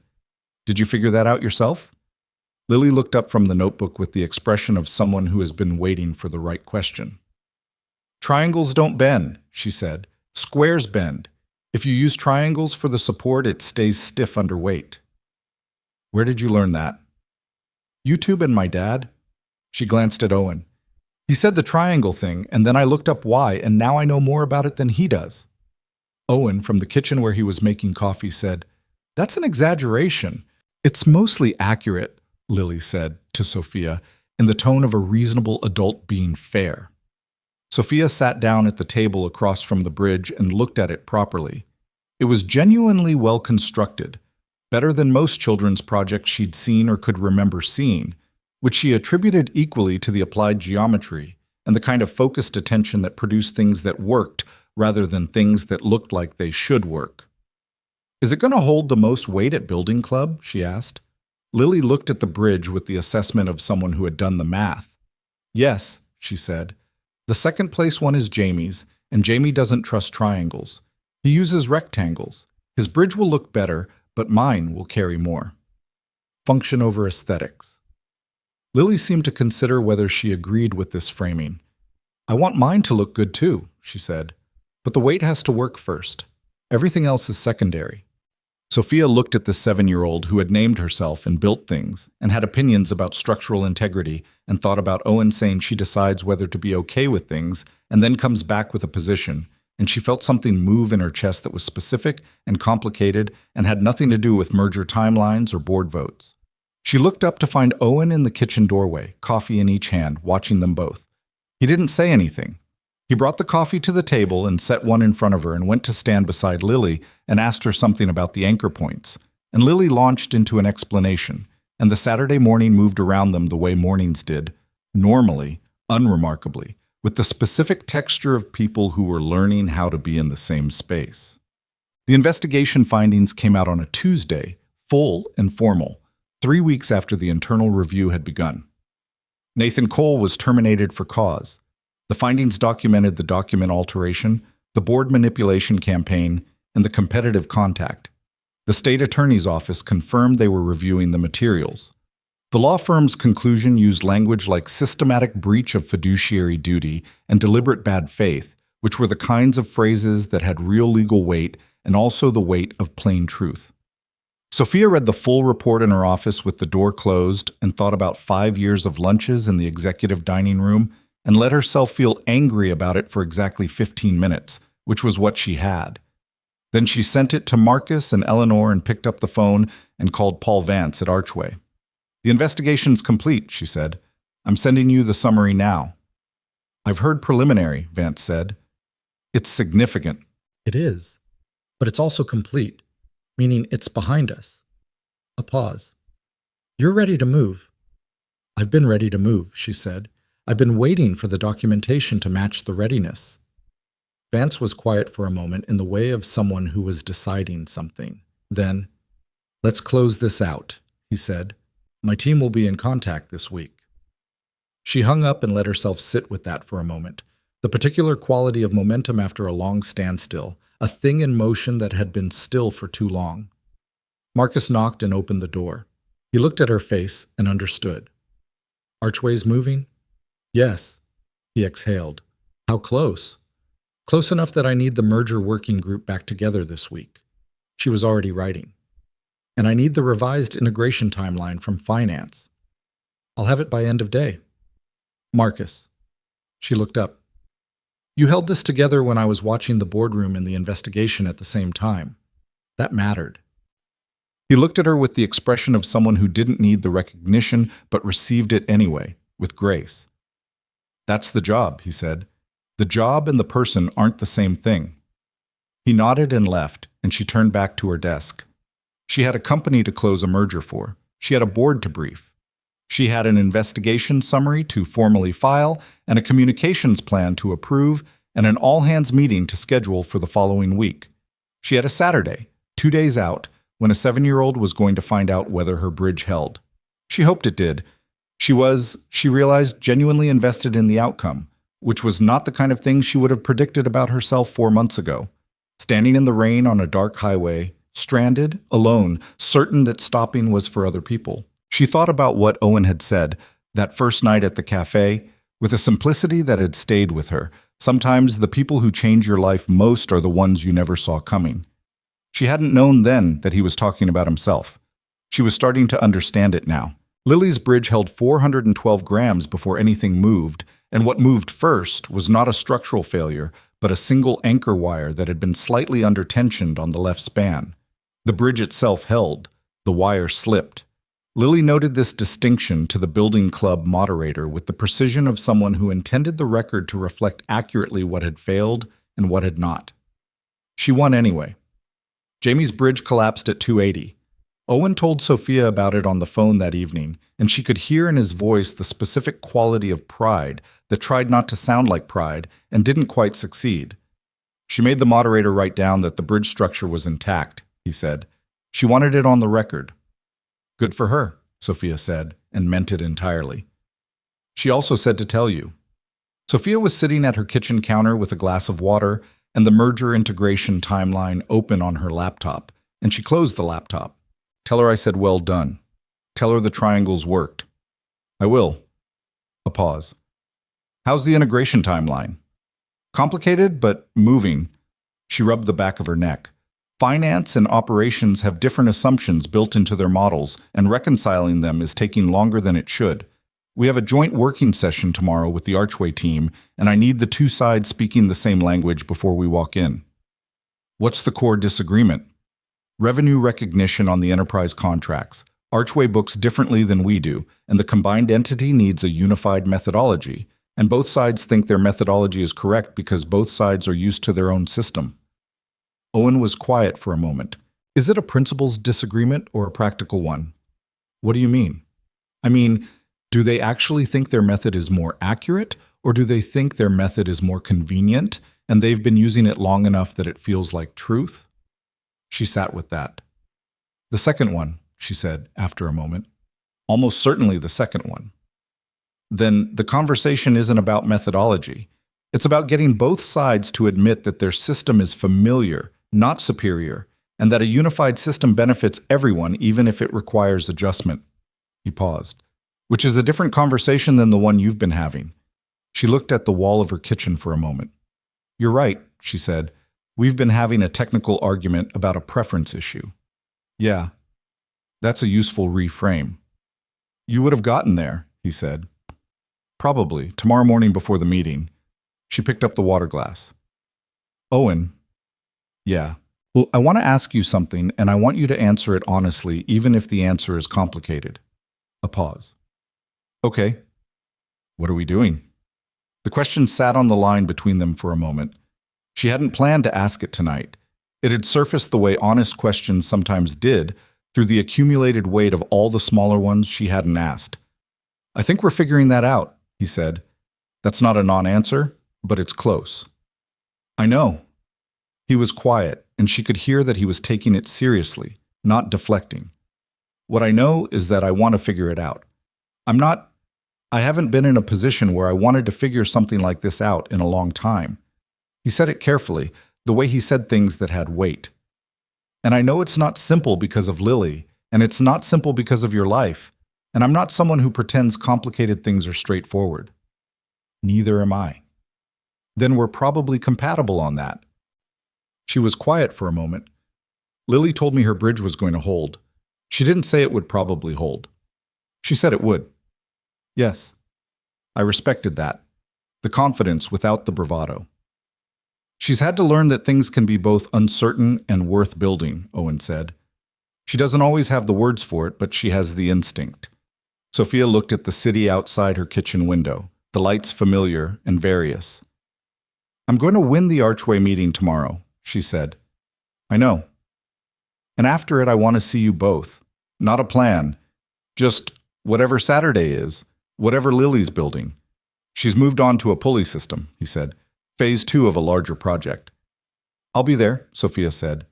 She hung up and opened the laptop again and looked at the integration timeline with new eyes, and rewrote the framing for the next day's session in 20 minutes, and went to bed at a reasonable hour for the first time in 2 weeks. The Archway working session was 6 hours, and it was exhausting, and by the end of it, the two finance teams had a unified methodology drafted, and both sides were tired enough to have stopped performing and started actually solving the problem, which was sometimes what it took. Paul Vance pulled her aside at the end of the session, in the hallway outside the conference suite. He was a tall man in his late 50s, with the kind of face that had logged a lot of miles, and the kind of handshake that had always meant something. 6 weeks ago, I thought this deal was dead, he said. I know.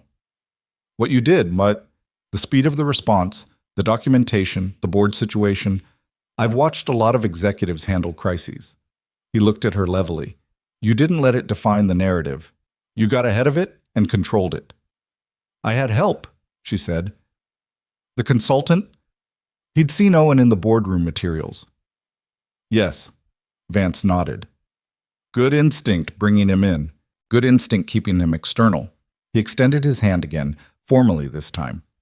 We're going to close this deal, Sophia, and when we do, the combined entity is going to be something. She shook his hand. It already is, she said. That's why it's worth closing. He smiled, which was not something she'd seen him do before, and walked back toward his team. She texted Marcus. Session complete. Archways committed. Timeline by end of month. His reply came back in 30 seconds. Finally. And then, a moment later, good work. She pocketed the phone and walked to the elevator and stood inside it, alone, as it descended, and let herself feel the full weight of it.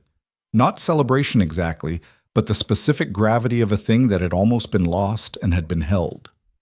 The elevator opened onto the lobby, and she walked out into the afternoon, and the city received her the way it always did, indifferently and completely, and she was fine with both.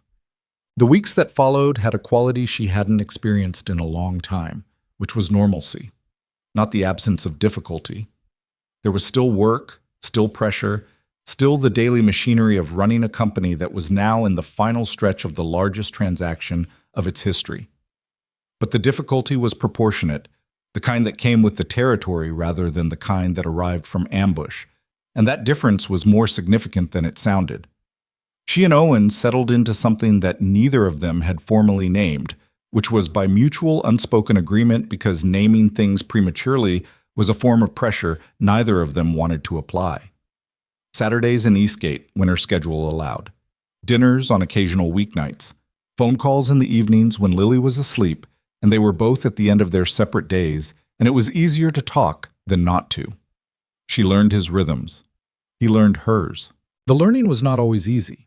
He was more private than she'd initially thought, not in a guarded way, but in the way of someone who processed internally and only shared what had already been fully thought through, which sometimes frustrated her because she processed by talking and found silence where she'd expected dialogue.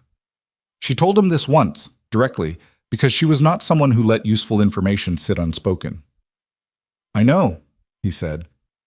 I'm working on it. I'm not asking you to change it fundamentally, she said.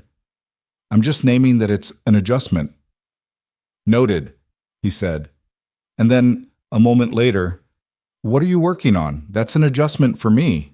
She looked at him. What do you mean? You handle things while they're happening and debrief afterward, he said. I never know what's difficult until you've already resolved it. She thought about this. I don't want to put problems on people that aren't theirs to carry. I'm not people, he said. He stopped, selecting something. I'm someone who wants to know. She sat with that.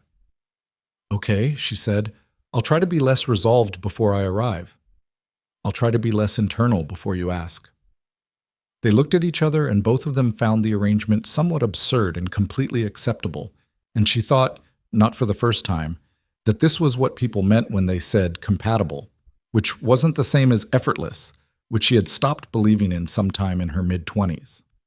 Lily moved through the months like a weather system that was consistently interesting and occasionally unpredictable. She finished the pulley system, a functional apparatus attached to the door frame of her room that could raise and lower a small basket she'd designated for supplies, which in practice meant books and snacks and the occasional note she passed to herself for reasons she did not explain. She presented it to Sophia with the seriousness of an engineer presenting to stakeholders, which required Sophia to respond with equivalent seriousness, which she did. "Load capacity?" Sophia asked. Lily thought about this. "About 2 hardcover books and 1 granola bar. If I add the water bottle, it gets wobbly." "Structural limit." "I need better rope," Lily said. "The kind I have stretches. Dad said we'd look for the right kind." "Braided nylon doesn't stretch," Sophia said. "Low diameter, high tensile rating." Lily looked at her with the specific expression she wore when new information arrived that confirmed or expanded an existing theory. "Do you know about rope?" "I know a little about a lot of things," Sophia said. "Me too," Lily said, and nodded once, as if this settled something between them. She was not an easy child to get close to. Sophia had understood this from the first morning at Birchwood, and had respected it rather than trying to accelerate it. Lily's warmth, when it appeared, was not offered broadly. It arrived in specific forms, the information sharing that Sophia had learned to receive as a gesture of regard. The occasional question directed at Sophia specifically rather than at the general room. The Saturday 2 months in when Lily had sat beside her on the couch rather than across from her and pointed out the structural errors in the action movie they'd been watching with the focused satisfaction of a person who knew more than the screenplay. It was not uncomplicated, and it was not fast, and it was exactly what it needed to be. Owen watched it without comment most of the time, which she appreciated. Once, on a Saturday evening after Lily had gone to bed and they were in the kitchen cleaning up from dinner, an actual dinner that Sophia had cooked, pasta with a sauce that had taken 40 minutes and come out correctly because she'd followed the steps, he said, "She trusts you." Sophia was drying a pan. "Not entirely yet." "More than most people," he said. "She doesn't usually explain things to people. She just does them. She explains to you." Sophia thought about Lily and the rope and the bridge and the pulley system and the various small technical briefings that had occurred over the past 3 months. "It means a lot to me," she said simply. Owen was quiet, the way he was when something affected him more than he was going to immediately say. "I know it does," he said after a moment. "I can see it." She set the pan down and turned to look at him. He was at the sink, his back half turned to her, and she said, "Owen." He turned. She'd had a speech somewhere in her head, something about what this had become and what she wanted it to be, and the specific way the past months had rearranged things she'd believed about her own life. She'd composed it at odd moments. On the elevator, waiting for the Archway attorneys to join a call, at 3 a.m. when she should have been asleep. She had good words for it. She didn't use any of them. "I'm not going anywhere," she said instead. "I want you to know that." He looked at her for a long moment, and she saw something move through his face. Not surprise, but the particular response of a person for whom that sentence arrived with real weight, because not going anywhere was not a thing that had always been true about people, and he knew it, and so did she. "I know," he said, and then, "I'm not going anywhere either." They stood in his kitchen in Eastgate with the clean dishes between them, and the evening settled around the house, and it was not a dramatic moment by any standard measurement. But it was a true one, which she had come to understand was worth considerably more. The Archway merger closed on a Thursday in late October, 53 days after the corrected documentation package had gone to David Sue. Sophia signed the final documents at 2:15 in the afternoon in a conference room with 12 attorneys and 4 investment bankers, and Paul Vance across the table and Marcus Webb at her right shoulder. Eleanor Park had sent a handwritten note that morning that said simply, "Well done." Sophia had read it twice and put it in her desk drawer. The signing itself took 26 minutes because there were 31 documents and each required initialing in 3 places and signature in 2, which was as undramatic as the closing of a transaction that had nearly destroyed her was ever going to be, and she was fine with that. She was not someone who needed the closing to feel like the arrival. She had been arriving for 2 months. When it was done, Paul Vance shook her hand and said, "Welcome to the new landscape." She said, "Let's build something useful." And he said, "That's the plan." And that was the ceremony. She took Marcus to dinner that evening at a restaurant she'd been meaning to try for a year, and they ate well and talked about the integration timeline and the people she was going to keep and the structural questions the combined entity was going to have to answer over the next 12 months. Halfway through the main course, he put down his fork and said, "Are we going to talk about something other than the company?" She looked at him. "Probably not tonight." "Fair enough." He picked the fork back up. "Owen?" "He knows it closed. He sent a text this afternoon." "What did it say?" She thought about it. The text had been 4 words. "Go celebrate. You earned it." "That I earned it," she said. Marcus nodded, slowly, with the expression of someone assembling a picture from available pieces. "You're going to be okay, Sophia," he said. "All of it. Not just the company." She looked at him across the table. "You've worked for me for 5 years, and that's one of 3 personal things you've ever said to me." "I know," he said. "It's still true." She looked at her food and then at the restaurant around them, other people having other evenings, the normal commerce of a city at dinner on a Thursday in October, and thought that Marcus was right, and that she'd known it for a while, and that some knowledge took time to fully arrive at, even when you could see it coming. November moved differently. The merger integration began in earnest, and with it came the specific category of difficulty that followed consolidation. Redundant systems, misaligned cultures, people on both sides of the combined entity protecting their territory with the energy of the uncertain. Sophia had expected most of it. She hadn't expected the specific challenge of 2 very different company personalities trying to occupy the same organizational chart, Viridian's culture being leaner and more scrappy, Archway's being more formal and process-oriented, and the overlap being a place where nobody was comfortable yet. She handled it the way she handled most things, with more transparency than the situation seemed to call for, which was her consistent finding about most situations. She did an all-hands with the combined staff 2 weeks into integration and answered questions for 90 minutes, including questions about her own leadership, about Nathan Cole, about what had happened and what it meant for the company going forward. She'd been advised by 2 separate people to avoid the Nathan topic in a public forum. She'd ignored the advice because avoiding it would have made it larger, and she had learned, slowly and sometimes painfully, that the best way to manage a narrative was to tell it yourself, accurately, before someone else told it less accurately. The all-hands went long and ended well. She walked out of it with the specific tiredness of someone who had been genuinely present for 90 minutes rather than performing presence, which were different in the way that mattered. Owen came to the city that evening with Lily, which had become an occasional thing.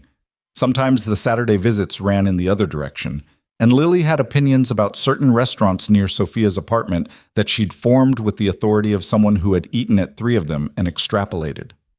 Tonight she had selected the Italian place with the slow food, which had apparently been approved on a previous visit and retained status. They ordered. Lily took the menu seriously, as she always did, and asked the server a clarifying question about whether the pasta was made in-house, which the server confirmed with visible surprise at being asked by a 7-year-old. "She looked that up beforehand," Owen said to Sophia quietly. "I heard that," Lily said. "I know," Owen said. Sophia looked at the 2 of them and felt underneath the tiredness of the day something that was steady and warm and had been building for months. The food arrived and Lily ate with the focused satisfaction she brought to things she'd chosen deliberately, and the conversation moved as it did, practical, specific, occasionally sideways in the direction of something surprising. Lily described a disagreement she'd had with a classmate about the correct method for making a paper airplane, which had escalated to a controlled test and then to Lily's version of an olive branch, which was offering to explain the wing-to-body ratio because the other kid seemed genuinely interested, and that mattered more than winning. Owen looked at Sophia over the table, and she looked back at him, and they both understood, without saying it, that they were watching something they were both invested in. "Lily," Sophia said when there was a natural pause, "can I ask you something?" Lily looked up. "Yes?" When you built the bridge and you knew it was going to hold, how did you know? Like, what was the feeling inside knowing it?" Lily considered this with genuine seriousness. It was one of the things Sophia had come to find striking about her. She applied the same quality of attention to questions about feelings as she did to structural engineering, which was maybe less rare in children than adults, and more common in the ones who'd had to think hard about the world. "It felt like doing the math right," Lily said. "When the math is right, it's right. You don't have to wonder. And if you're not sure whether the math is right, then you check it again," Lily said simply. "And if you still can't tell, you build it and find out." Owen was very still across the table. Sophia looked at Lily for a moment and then said, "That's a good approach." "I know," Lily said, and went back to her pasta. Under the table, without making anything of it, Owen's hand found Sophia's and stayed there, and she turned her palm up and held on, and the restaurant went on around them in the ordinary way of evenings. And outside the city moved through its November dark, and none of the three people at the table said anything for a while, which was the most comfortable silence Sophia had sat inside in a very long time. She was at her desk on a Friday afternoon in late November, working through the last of the governance documents the board had requested after the investigation, when Eleanor Park called. "I want to raise something with you," Eleanor said, which was her way of saying she was going to say something that might be complicated to receive. Sophia had learned this about her. "Go ahead." "I've been thinking about the board composition. With the merger complete and the new organizational structure in place, I think we should discuss adding an independent seat. Someone with operational depth. Not finance, operations." Sophia understood immediately. "You're not asking me who I'd suggest." "I am, actually," Eleanor said. A pause. "That could be perceived as a conflict." "It could be. It would also be accurate." Eleanor paused. He was the right person in the right room on the right day, and his read on what was happening inside the company, from outside it, was frankly better than what I was getting from people on the payroll. A beat. "I'm not asking because of your personal relationship, if that's what concerns you. I'm asking because the record is clear and the skill set is relevant." Sophia was quiet for a moment, turning it over. "I'd want it handled correctly," she said. "Full process, independent review of his background, no expedited track because of any relationship to me." "Of course. And I'd want to talk to him first." "Obviously," Eleanor said. "Think about it. That's all I'm asking." She hung up and sat for a moment, looking at the city outside, which was gray and moving toward dark in the early evening way of late November. She thought about Owen, who had walked into a boardroom for her because it was the right thing to do, and who had never once suggested he wanted anything from Viridian in return.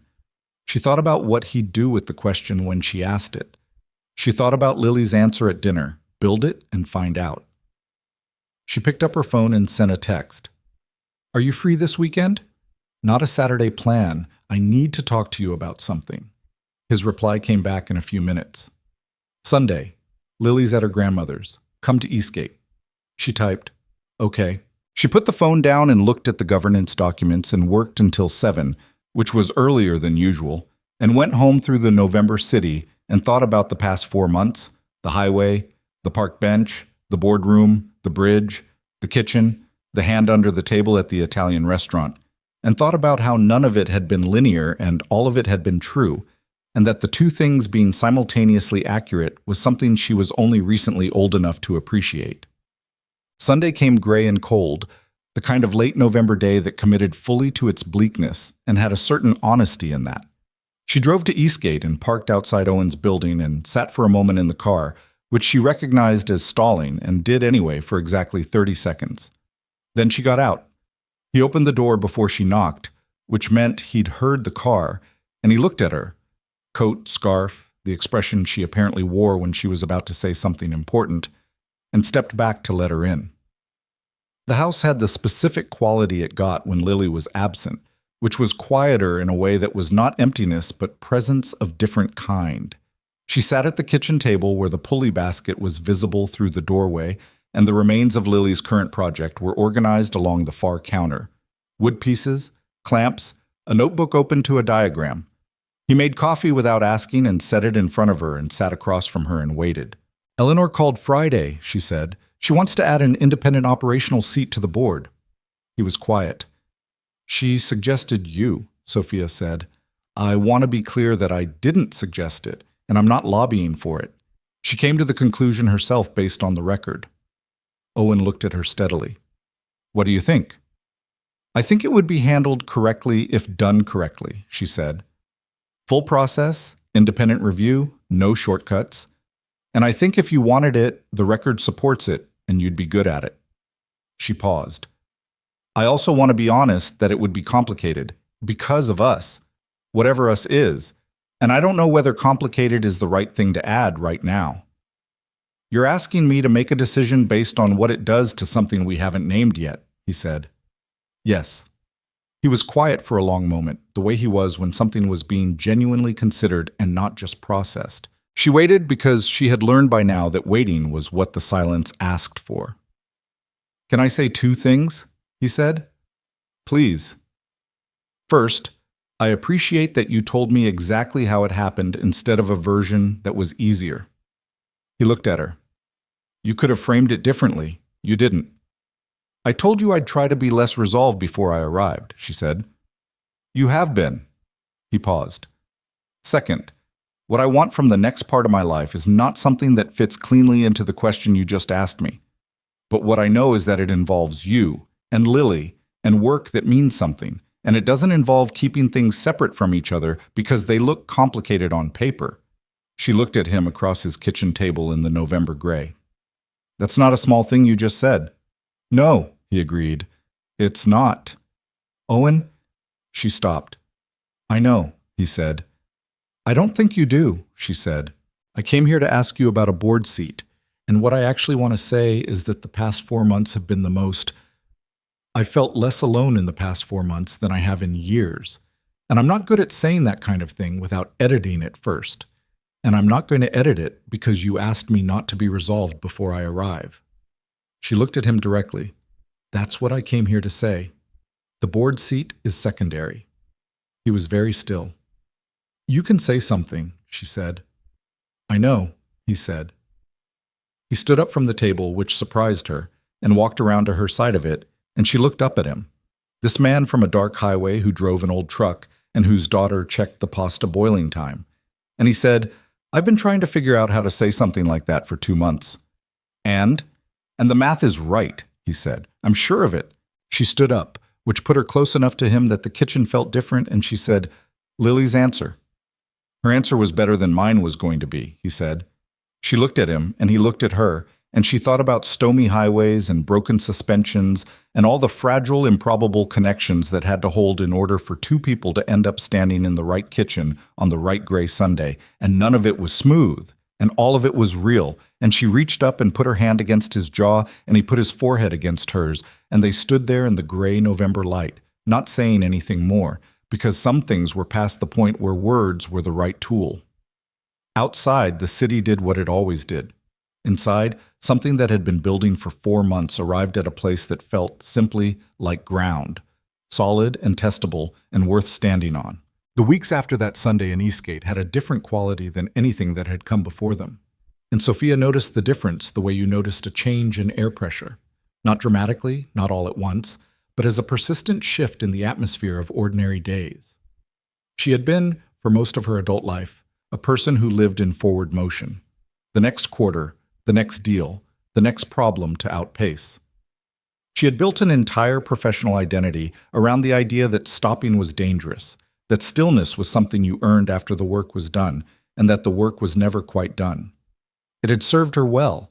It had also cost her things she was only now fully accounting for. Evenings she didn't remember, weekends that dissolved into preparation for Monday, the slow accumulation of a life that was impressive on its metrics and thinner than it should have been everywhere else. What she found in the months following November was that she was still herself, still driven, still meticulous, still the first one in the building most mornings. But there was something on the other side of the day now that she moved toward rather than away from, and the having of it changed the shape of the work without diminishing any of it. She was, if anything, better at her job, clearer in her priorities, less likely to spend energy on things that didn't deserve it. She had heard people say this about love before and had filed it as wishful thinking, the kind of thing people told themselves to justify the time. She understood now that it wasn't that. It was simpler. When you knew what you were working for, the work made more sense. Owen joined the Viridian board in February, following a full independent review process that took 6 weeks and turned up nothing that wasn't already part of the public record of his professional history. Eleanor Park handled the announcement with the specific understatement she applied to things she considered self-evident, describing him to the full board as someone with a demonstrated ability to see clearly under pressure. Nobody who had been in the boardroom that September could argue with it. There were, predictably, questions about the nature of his relationship with the CEO. Sophia answered them directly, in the board context, which was the right context. "We're together," she said. "That's disclosed and on record. The board can evaluate whether the governance structure accommodates that appropriately. My position is that it does, given that his seat is non-executive, and the standard conflict protocols apply." She looked around the table. "If anyone has a substantive concern about governance, I'd rather hear it now than sideways." Nobody offered a substantive concern. Eleanor, in the private conversation afterward, said only, "Well handled," and moved on to the next agenda item, which was how Eleanor Park communicated approval and always had been. Owen, for his part, moved into the board role with the same quality he brought to everything. Without inflation, without performance, with enough preparation that his first substantive contribution came in his second meeting and was the kind of observation that made two people in the room look at each other and then back at him. He had, Sophia had long since understood, an ability to see the shape of a problem from the outside that was genuinely rare, the kind of perspective that came not from genius but from having stood at multiple angles to failure and learned what each view revealed. He also, in that same second meeting, disagreed with her. It was on the integration pace. She had proposed an accelerated timeline for the systems consolidation, and he thought it was too fast and said so, directly, in front of the full board, with 3 specific reasons that were all correct. She pushed back on one of them, accepted the other 2, and the meeting moved on. In the car afterward, they were driving to Eastgate together because it was a Thursday, and Thursday had become, organically, the night she usually stayed. She said, "You were right about the server migration timeline." "I know," he said. "You didn't have to be so right in front of everyone." He glanced at her sideways. "Do you actually mean that?" She looked at the road. "No," she said. "I mean the opposite. I needed someone in that room who would do that." "You have Marcus." "Marcus defers to me eventually. You don't." "That's why it works," he said simply, and she didn't argue because he was correct. Lily turned 8 in March. She had specific ideas about her birthday, which was consistent with her approach to most things, and the specific idea she had about this one was that she wanted to cook the dinner herself. Not be helped with dinner, not supervised dinner. Cook it herself, with everyone else out of the kitchen. Owen had negotiated partial supervision rights on the grounds that the stove was involved, and she was 8. Lily had accepted partial supervision rights under protest, and with the condition that he stand by the door and not offer opinions unless asked. Sophia arrived at 6 to a kitchen that smelled like garlic and effort and the specific burnt edge quality of something that had gone slightly wrong and been corrected. Lily was standing at the stove in an apron that was too big for her, hair pulled back, looking at a pan of sauce with the focused evaluation of someone deciding whether an outcome was acceptable. "How is it?" Sophia asked from the doorway. Lily turned. "The onions got too brown," she said. "I had the heat wrong at the beginning, but I added the tomatoes before it got bad, so the sauce is fine. The brown parts dissolved." "That's actually a technique," Sophia said. "If you brown the onions past translucent, the sugars caramelize. Adds depth." Lily turned back to the pan and stirred it once. "So it's better than it would have been?" "Might be," Sophia said. "You won't know until you taste it." Lily tasted it with the back of a spoon and was still for a moment in the assessing way. "It's okay," she said, which from Lily was the equivalent of most people saying it was excellent. Owen appeared beside Sophia in the doorway. "Am I allowed in yet?" "No," Lily said. 5 more minutes. He stepped back out. Sophia moved to follow, and Lily said, "You can stay." Sophia stayed. She stood at the edge of the kitchen and watched Lily finish the sauce and start the pasta water, and manage both simultaneously with the calm concentration of someone who had practiced and knew it and found that knowledge satisfying. She was 8 years old, and she had her mother's name and her father's way of doing things, and something entirely her own that didn't belong to either of them. And she stood in her too big apron with the wooden spoon and was, Sophia thought, one of the most complete people she had ever met at any age. "Sophia," Lily said, without turning around. "Yeah." "Are you going to stay? Like, permanently?" The question arrived without preamble or ceremony, the way Lily's questions always arrived, and Sophia understood that it had been considered carefully and held for a long time before being offered, and that the offering was itself a significant thing. "That depends on a few people being okay with it," Sophia said. Lily stirred the sauce. "I'm asking because I'm okay with it," she said. "I wanted you to know that." The kitchen was very quiet.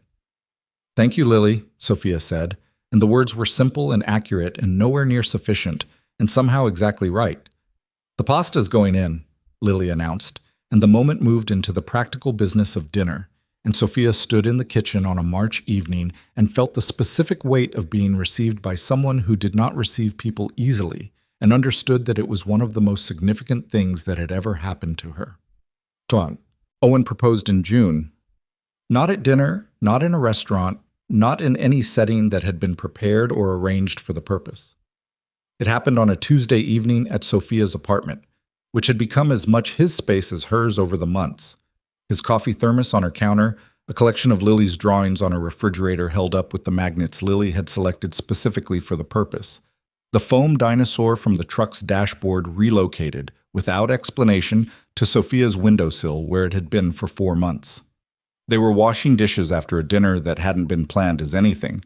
Takeout from the place 2 streets over, eaten at the kitchen island because neither of them had felt like setting the table. The conversation moving through the day's various events without agenda. Lily was staying at Owen's mother's that night, which was a standing Tuesday arrangement that gave Owen what he'd once called the quiet house, and Sophia had come to think of as the space where they were most themselves with each other, without the performance of being in front of anyone. He handed her a glass to dry and then didn't move away, and she looked up at him, and something in his expression was different from its usual steadiness. Not nervous exactly, but present in a way that was more concentrated than ordinary. "I've been thinking about something," he said. "Okay." He put down the dish he was holding, which was unlike him because he finished things. He looked at her. "I don't have a speech," he said. "I thought I might have one by now, and I don't." She set down the glass.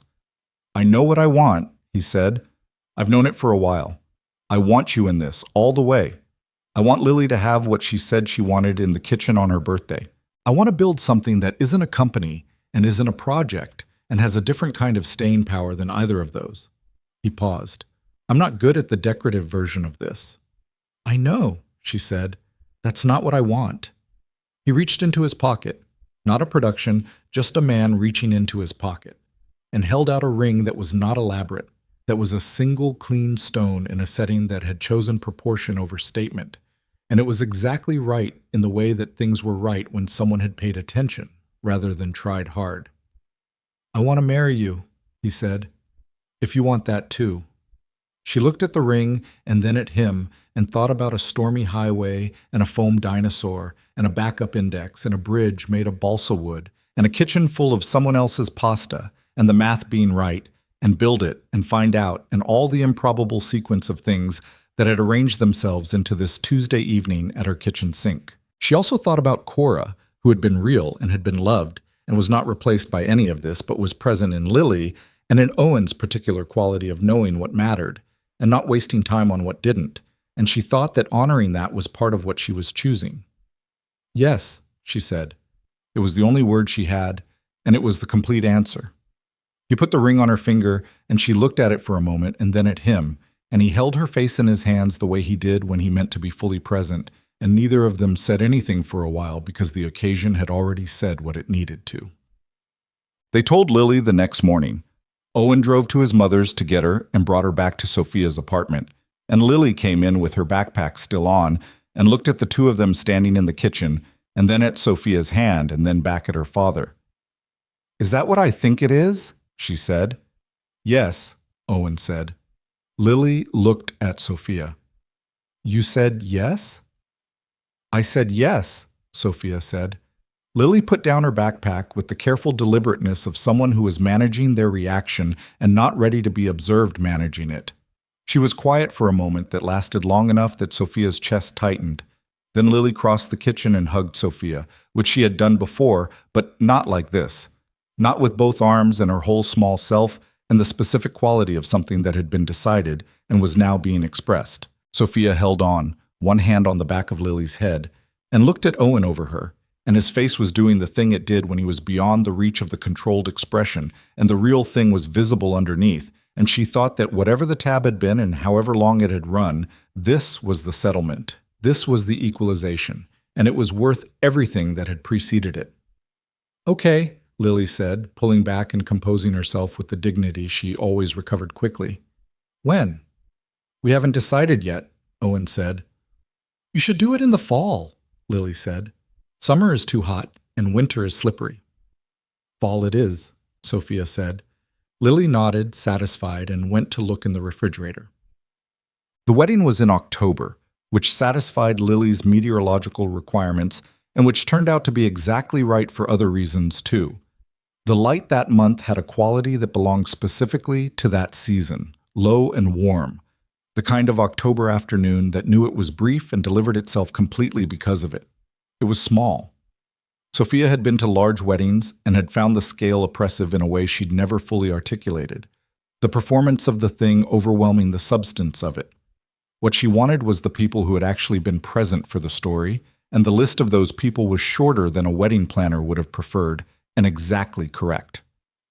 Marcus Webb was there, with his wife, who turned out to have strong opinions about floral arrangements that Sophia found genuinely useful. Eleanor Park came, alone, and stood at the edge of the ceremony with the expression of someone who found the proceedings appropriate and was not going to make a scene about being moved by them, which Sophia respected completely. Owen's mother sat in the front row with the specific quality of a woman who had watched her son carry something heavy for a long time and was now watching him put it down, and her face through the ceremony was something Sophia would not forget. Lily wore a blue dress she had chosen herself after a 2-week consideration process, and carried a small bouquet she had arranged with the same methodology she brought to structural projects. She stood beside her father at the ceremony and then beside Sophia, moving between them with the ease of someone navigating between two things that were already one thing. The ceremony was outside, in a garden attached to a house Owen's family had used for occasions for years. Not grand, not designed for events, just a space that had been used for the right things long enough to hold some quality of that use in its arrangement. There was no rehearsed script beyond the essential commitments, because neither of them had wanted to perform something they could simply mean. The officiant, a woman named Claire who had known Owen for 15 years, said something in her remarks that Sophia had not expected, and that arrived with more force than anything else that afternoon. She said, "What I know about Owen is that he has always known the difference between what looks good and what holds, and I think you know that about each other, which means what you're building today is not a beautiful object. It's a structure, and the best structures are not the ones that never face weight.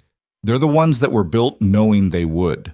Lily, who had been standing straight and composed throughout the ceremony, looked up at Sophia at that moment with an expression that was 8 years old and 40 years old at the same time, and Sophia looked back at her and understood that the three of them had been building this structure for a year, and that it had already been tested, and that it had held.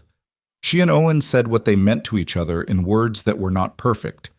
His got interrupted by a catch in his voice that he pushed through without apology, and hers ran slightly longer than she'd intended because she had edited them 3 times and still hadn't gotten them to the right length, and she had decided that morning to say them anyway. Neither of them cried, though Owen came close, and Lily definitely did not cry, and was very clear afterward that the thing in her eye had been the wind. They were married at 4:17 in the afternoon on the second Saturday of October, and the afternoon light was exactly what October afternoons in that part of the world were capable of when they tried, and it was not perfect, and it was completely right, and it held. life after the wedding was not transformed. It was continuous, the same life, but with a different shape, the way a river is the same river after it joins with another, and also permanently changed. Sophia continued to lead Viridian, which was in its second year as a merged entity, and finding its integrated identity in the slow, sometimes contentious way of organizations that had genuinely different histories. The work was harder than the pre-merger work in some ways, and richer in others. She was better at it than she had been at 30, which was not what everyone told you to expect from your 30s, but which she intended to continue being true about her 40s. Owen's place on the board stabilized into exactly what Eleanor had predicted, the voice in the room that had no stake in the outcome except the right one, which was the most valuable thing a board could have and the hardest thing to engineer. He still ran his consulting practice, scaled back from where it had been but not abandoned, because the work still meant something to him and because he had learned, the hard way, that what you did with your hands and mind when it was just you and a problem was not something to trade away for a title. He also, that spring, launched something he had been thinking about for longer than he'd admitted to most people, including himself. It was a mentorship foundation, small, by design, focused specifically on entrepreneurs who were single parents navigating the specific difficulty of building something while raising someone. The combination of obligations that nobody in a business school had told him was the hardest thing he would ever manage. He called it what it was and didn't dress it up. The Hart Foundation, which Lily thought was an acceptable name and had offered to design the logo for, which she did, and which was, it turned out, both structurally sound and genuinely good. He had told Sophia about the foundation one evening before the wedding, laid out in the plain way he laid out things he cared about. Not the pitch version, not the polished case, just what it was and why it mattered and what he thought it could do. She had listened all the way through and then said, "What do you need?" And he had told her, and she had helped where it made sense and stayed out of it where it didn't, because she knew by now that the difference between support and encroachment was one of the things worth understanding precisely. The foundation's first cohort of mentees was 12 people. The second, a year later, was 26. But Nathan Cole's case resolved in the spring following the wedding. The state attorney's investigation confirmed the competitive contact with Corten Analytics. 2 meetings, 1 documented transfer of proprietary information about Viridian's pending patent filing. The charges that followed were not minor. His attorney negotiated, and what he received was not nothing.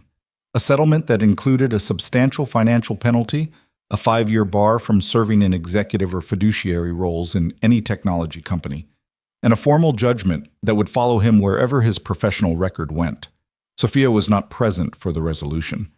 She received a call from the investigating attorney with the outcome, and she said, "Understood, thank you," and ended the call and went back to the quarterly review she had been preparing for. She had thought, at various points over the preceding year, about what she would feel when this part ended. What she actually felt was the specific absence of weight that came when something you had been carrying for a long time was finally set down. Not triumph, not vindication, just the quiet relief of closure. She told Owen that evening. He listened and said, "How do you feel?" "Done," she said. "I feel done with it." "Good," he said. Richard Falconer had, in the intervening year, reduced his fund's stake in Viridian to a minority position and had been largely absent from board interactions. Sophia suspected this would eventually become a full exit and was prepared for it with equanimity. He had made a calculation based on available information, and the calculation had been wrong, and he was now navigating the professional cost of that.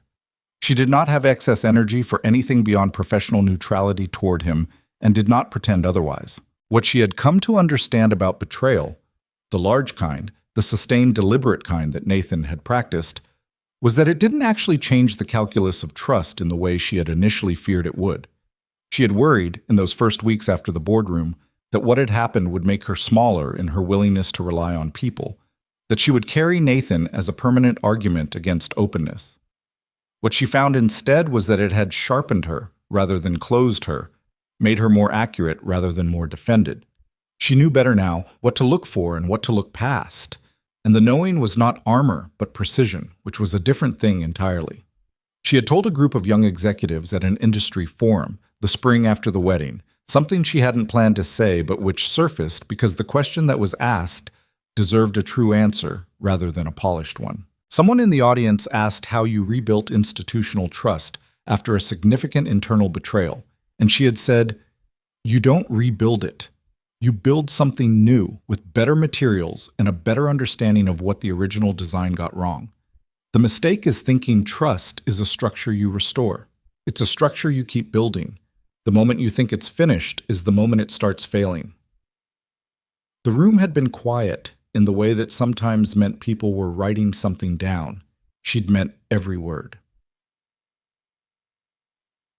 Lily turned 9 that March, 10 the one after, and kept building things. She moved from the pulley system to a more ambitious project, a model of a suspension bridge that occupied the dining table for 3 weekends and required more research than most middle school students applied to assigned homework.